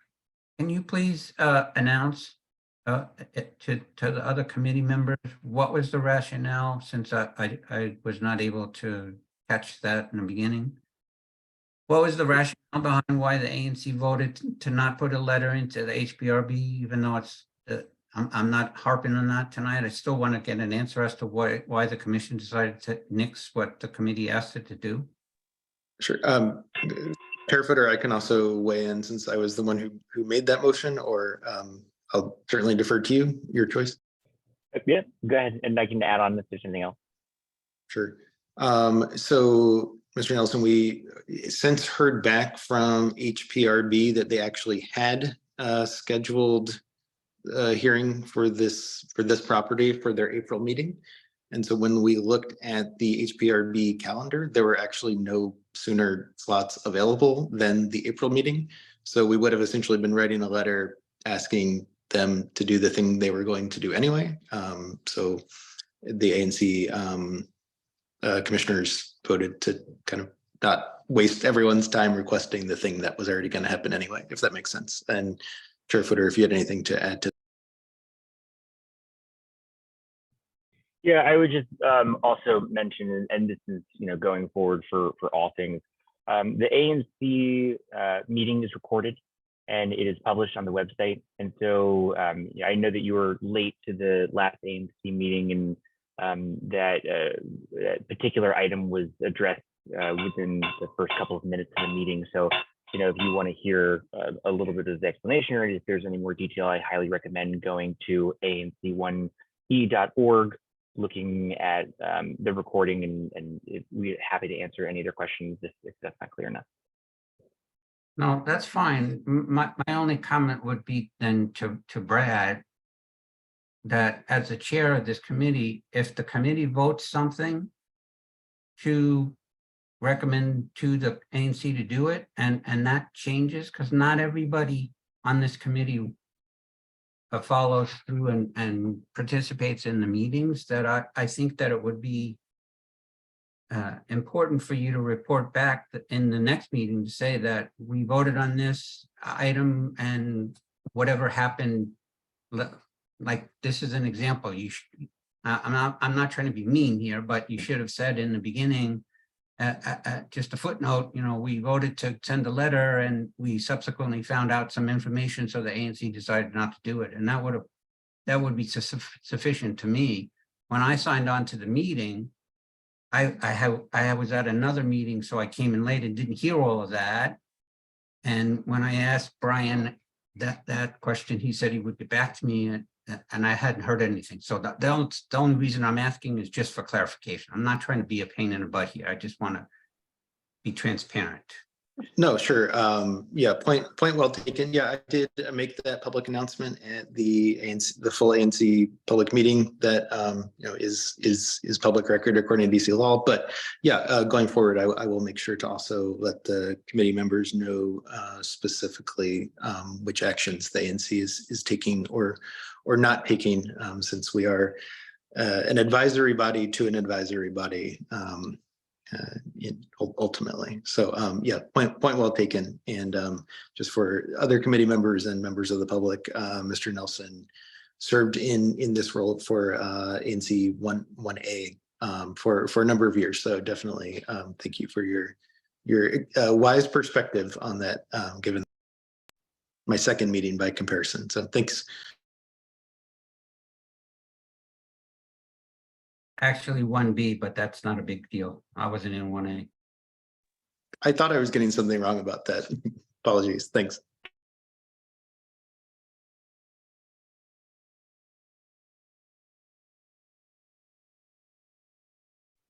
So I see a hand raised from community member Tim. So I'll take a few seconds to promote you, and we'll offer you the floor.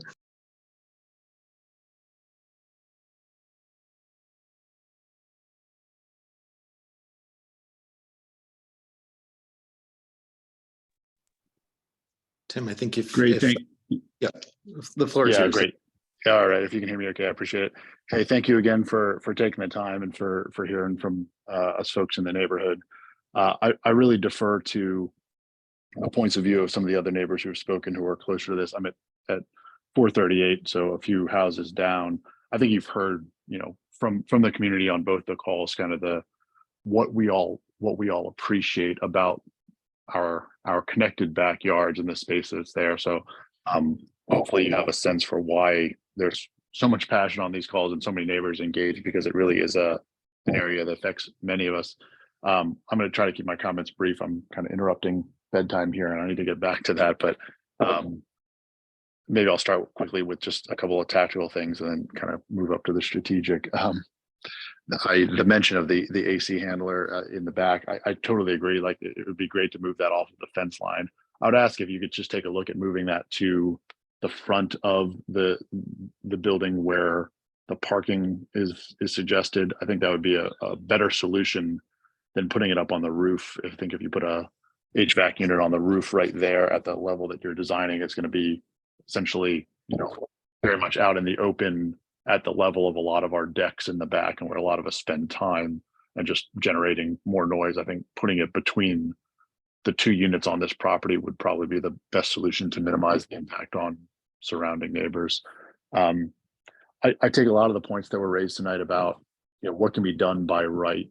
And I think that's a really appropriate thing for the neighbors to consider of, you know, what an alternative by right development might look like.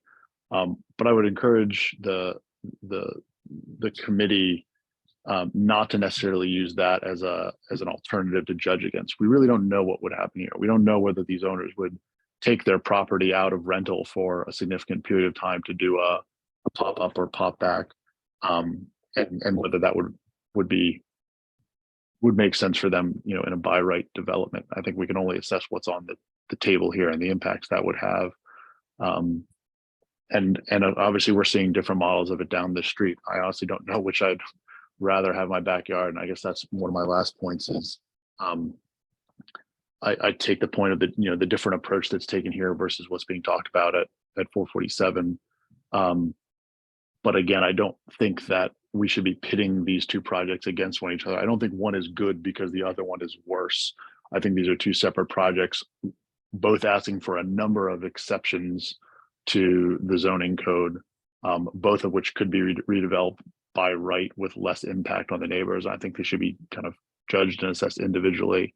And I think the neighbors have done that, and they're providing the feedback to you all with the hopes that the ANC will ultimately support, you know, the neighbors' perspective on this. And I'm sorry, I'm not as familiar with this project.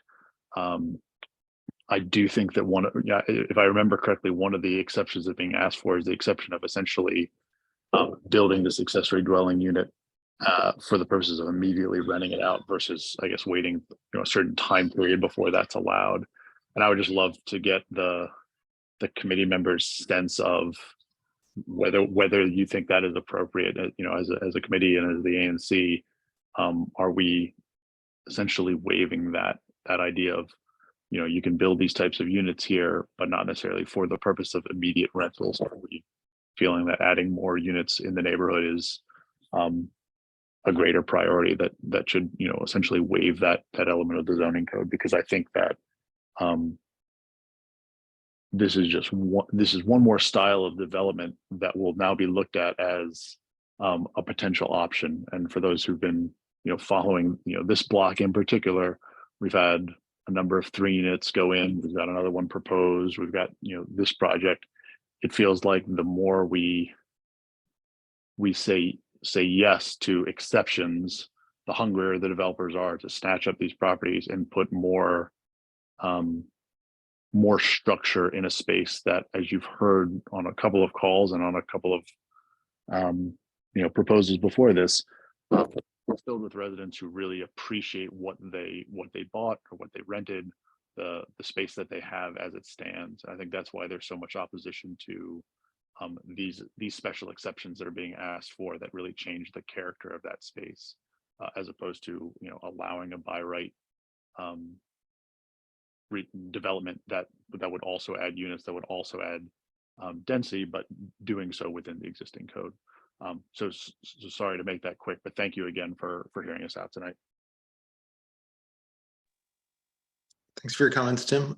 Did any committee members have any questions or comments in response to Tim's comment? Or if not, then we can move on to a discussion among committee members about how we're feeling and a potential way forward. So first in response to Tim, or if not, then any general comments from committee members. Thanks.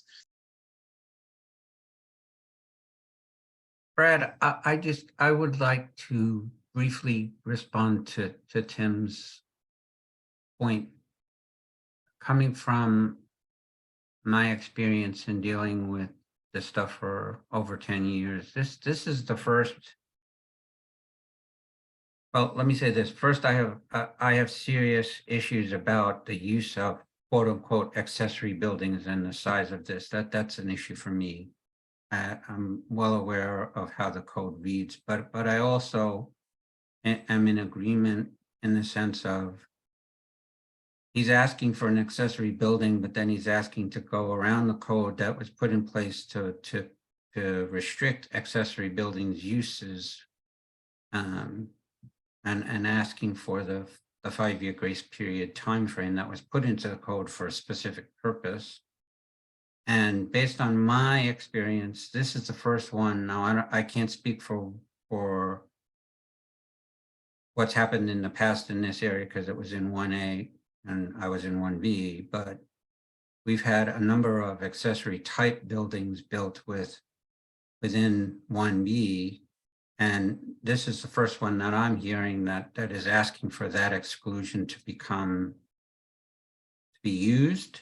And I am personally of the mindset that I'm a staunch believer in the code was put in place to be restrictive in certain areas, and there's certain things that asking for a variance or asking for a special exception are within the shall I say, the wiggle room of the code.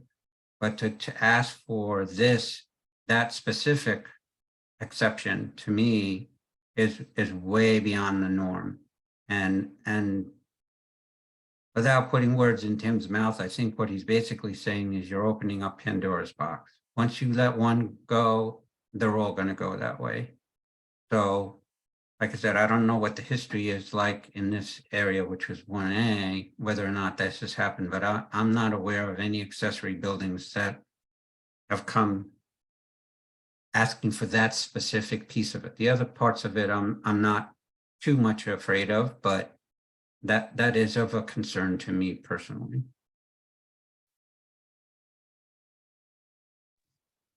Thanks, Mr. Nelson. Did any other committee members have any feedback to Tim's remarks or Mr. Nelson's?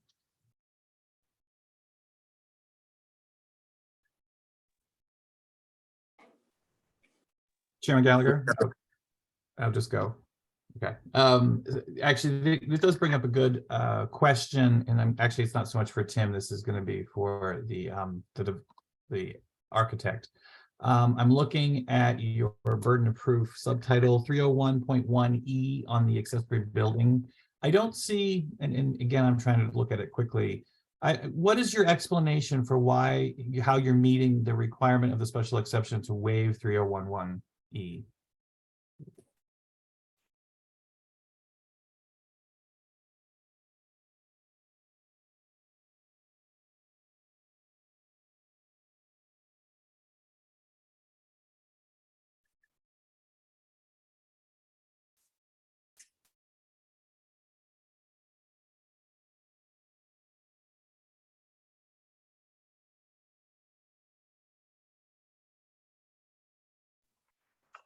Sorry about that. Your question is how are we addressing specifically the request as a special exception to it being waived to be used as the principal dwelling within 5 years?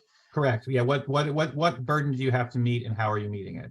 I did not see anything in the zoning code that specifically stated we needed to have meet a burden of proof for a special exception, other than that the Board of Zoning can approve it or waive that as a special exception. So, Okay. Well, I mean, I'll have to take your word, and I'll leave it at that for now. Thank you. Well, and anytime you're asking for a special exception or a variance, you have to have an explanation for it to the board. You just don't go in and then say, we want a special exception. They're going to ask you to give a rationale. There is a burden of proof that's attached to that. And that's fair. What Michael's asking you for. No, I think that's a fair question. It is, and I'm only not pushing it because I'm not. You clearly don't have an answer written here, and so it might be something we have to talk more about. Right, and yeah. Hey, Quick question. I think the due diligence here and the questions, I accept the challenge, and this may be a deficiency in my burden of proof. It's not that I like having that in this particular moment, but it may be something that we need to alter or beef up, and I'm willing to do that. But Thank you. But if I may also say, if Tim's comment about the requests for relief, there are other developments, and also Commissioner Nelson's, there are other developments that are off of North Capitol and over off Georgia. I'm having a space of the park that's over there, but that have larger buildings within the rear yard.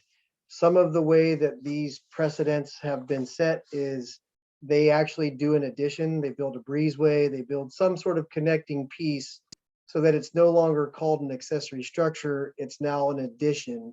And then you ask for special relief from items about it being an addition in a rear yard or those types of things. So without getting into some of the semantics of how the code works and asking for certain special exceptions here or there, we felt after speaking with Mr. LeGrant, who's no longer with the Office of Zoning, that this was our best path forward based on the development and the program that we were presenting.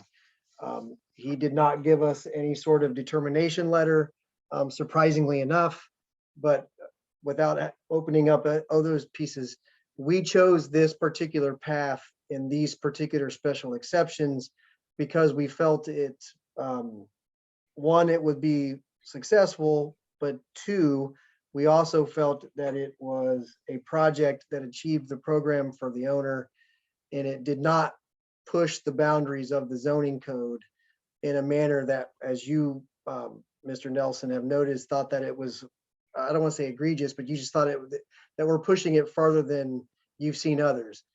I know there are other precedents, like Rock Creek Church has 2 row houses where they've got the larger buildings at the back of the property but that has an alley. So there's always nuances about how these projects are worked around or worked through, or how they decide to address the zoning code and the special exceptions. We chose this path because we didn't feel like it was pushing the boundaries too much, right or wrong. Quick question, Mark. Is this being developed as a matter of right?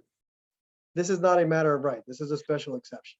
Okay, so but you would need, you're seeking relief from a provision that says an accessory building constructed as a matter of right after January 1, 2013, correct? That is located within a required setback, right? Yeah, so you're not constructing it as a matter of right. No, but this is also gets into the fact of it, because it is a accessory dwelling, an accessory building needing to be used as a principal dwelling. So this was the part of the discussion. So it doesn't meet the intent 100% within this reg, but because it is being used as a principal dwelling, this is the path and this is the regulation that we need to address. Interesting. And that kind of connects to, sorry, Dimitri, I'm not. No, I mean, real quick, and then I'll let you have it. That connects back to the point you made, Mark, about the connection of the two and how far into the yard this is coming. And to your point, I mean, I'm not arguing that you're trying to get around through the code to be able to do this without having to do all the extra steps. But to what Dimitri just said, and that's kind of what I was looking at today before the meeting, was that you're asking it to apply as a matter of right, but then you're not doing it as a matter of right, and then you're going and asking them to give a special exception to get around the matter of right. So right, and that's fair. Well, you're asking for a whole lot just to be able to achieve what you want without doing the connection and making it two separate buildings. And that's fair. And I think unfortunately for me, there needs to be a bit more due diligence, and we need to double check this because we did do this as a self-certified. So. Yeah, Mark. Yeah, my question here, and I just don't know, I would have to talk to someone that knows zoning more than I do, is whether or not you would need this exception for what you want to do. Is because I don't know that actually gets you where you want to go. And I think that that's a fair observation and part of, again, but we had spoken with Matt LeGrant previously. He's no longer available, so we will have to discuss with some other individuals about this. And we may end up revising our burden of proof as a result of it. Yeah, and I would suggest, Mark, just as a suggestion, I'm not trying to be bossy here, but I think I would suggest, based on the fact that there are some questions about how you're doing this, and I'm not saying that you're doing it wrong, but you might want to go and get somebody in the zoning department to give you a readout and give you a recommendation as to whether or not you are using all of the right pieces. Matt normally does do that, and I'm sure you had that experience where he gives you a written recommendation, but I'm not sure who's down there since he's gone.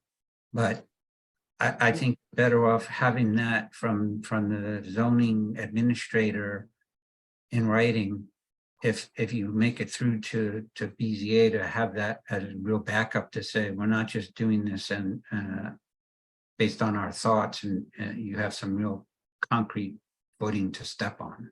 Right, it only reinforces our burden of proof and our self-certification. No, I totally agree, and I'm on board. I understand. I wanted to give the floor to the very patient Mr. Norman, who's had his hand up for a while. Mr. Norman and also Ms. Pearson are late joining committee members. Welcome, Mr. Norman, the floor is yours. Yeah, thank you. Thank you. I have general community objections to this particular project. Not necessarily legal and technical explanations, because the community has a lot of objections and unrest with the community, as well as with the size and the project. So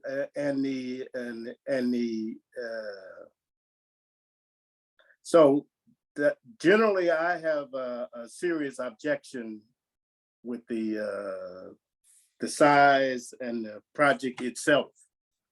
So the not necessarily even it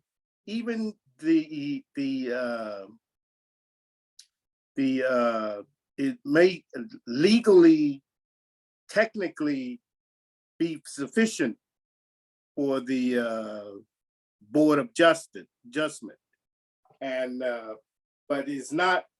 It's community objective. So for that reason, I have serious objections and unrest, because the ANC also have the option of choosing, even if it's legally sufficient, you have generally objections to the size and the community project in general. For that reason, I have serious objections. Mr. Chair, point of clarification. Sure, Commissioner Footer. And sorry, Tony, I didn't mean to cut you off. If we do, or if Mr. Friedman goes back and he does hear differently that there are different exceptions that he needs to go through and amend the application, does that change our process at all? Hypothetically, if we were to vote tonight on the exceptions that were presented before us, but then they change, do we have to reconsider it? Does it kind of start all over? And I know the application would change, it'd probably just be an amendment to the application, but our vote would no longer be valid, right? Because we would have voted on something else. And that's a point of question. I'm actually not sure. That's correct, Brian. If he's asking for X, Y, and Z, and the commission or committee votes to support or deny that, and then the ANC as a commission votes to accept that. Well, I think we might want to ask Mark a question here.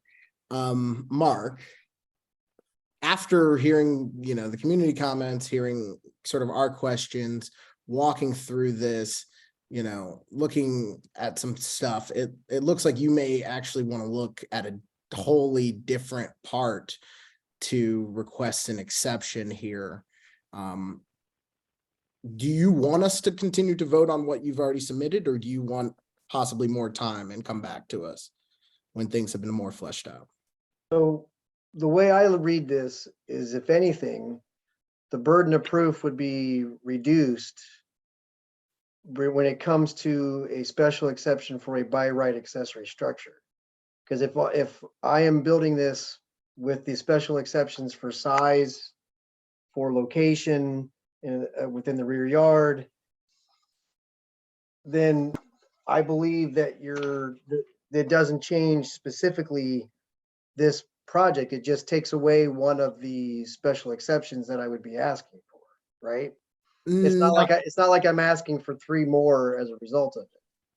Well, so not necessarily, right? So if you're applying for this under 301(1)(e) or whatever it is, but Right. let's say for a matter of argument, you should be applying for 301(2), one of those provisions, and we voted on only the 301(e) and then the other ones that you noted, and we don't have any comments on whether or not you needed special exceptions on those other provisions, then ours is sort of like as Mr. Nelson has said, it's sort of out of it. It doesn't work. It doesn't get you there.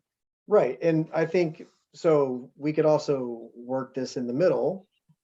You could also vote on the special exceptions that I'm more than confident on, which are the other ones.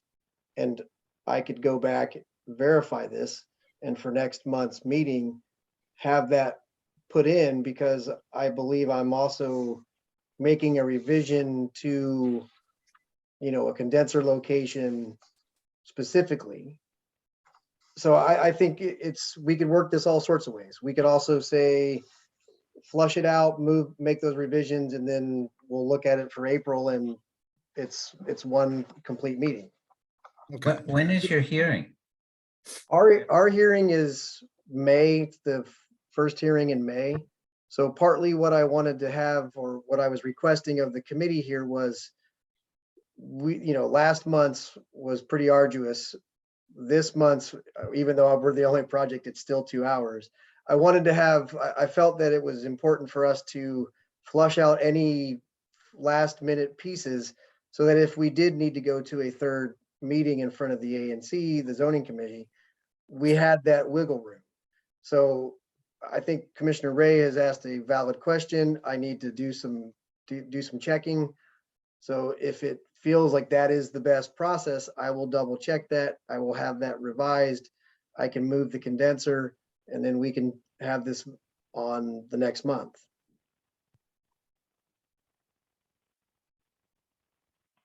Commissioner Ray, you had your hand. ANC meeting. Thank you.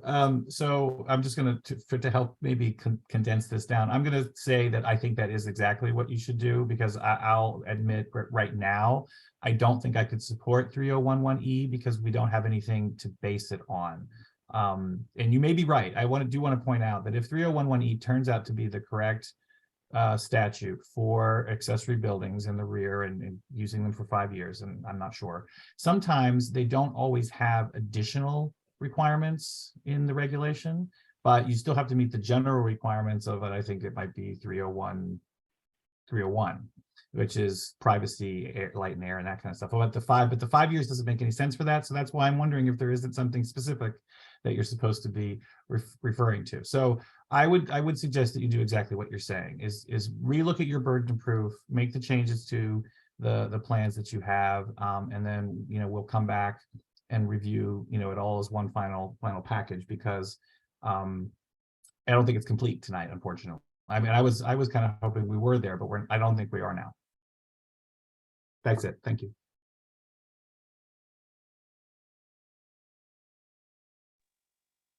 Mr. Nelson, I think in the crosstalk, you had wanted to offer a comment. No, actually, Michael kind of addressed what I was going to address, so I don't have any further. Okay, thanks.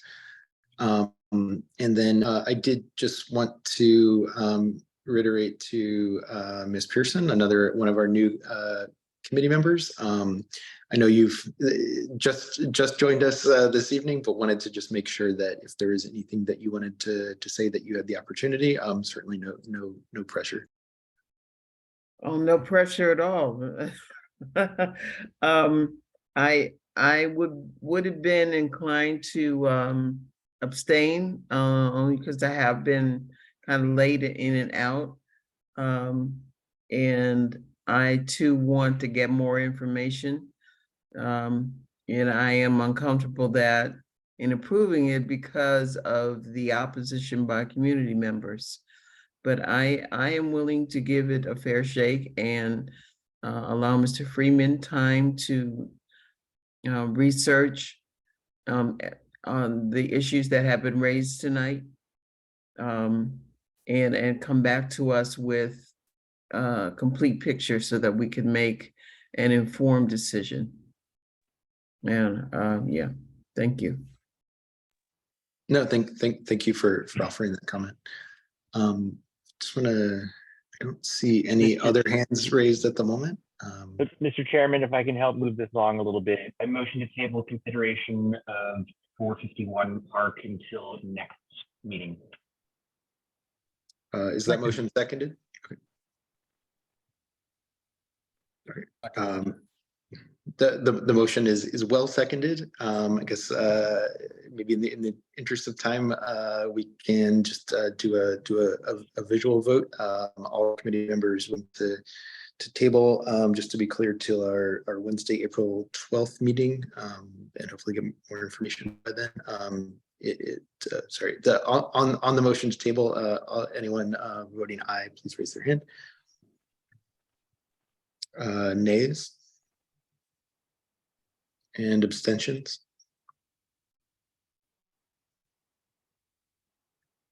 Okay, let's see.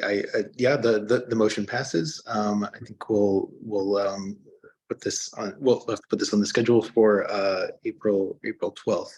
So I just wanted to thank all committee members, all community members, and also the architect applicant for their time this evening.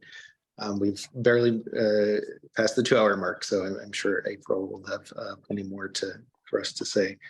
So I'd also like to, if there's a motion to adjourn. Motion to adjourn. Any seconds? Second. Great, thanks. All those voting to adjourn, please raise your hand to signify aye. Any nays? And abstentions? So this committee is adjourned until Wednesday, April 12th. A recording of this meeting and all other ANC 1E meetings and committee meetings is available online at anc1e.org. Thank you everyone for your time. Have a great evening. Thanks all.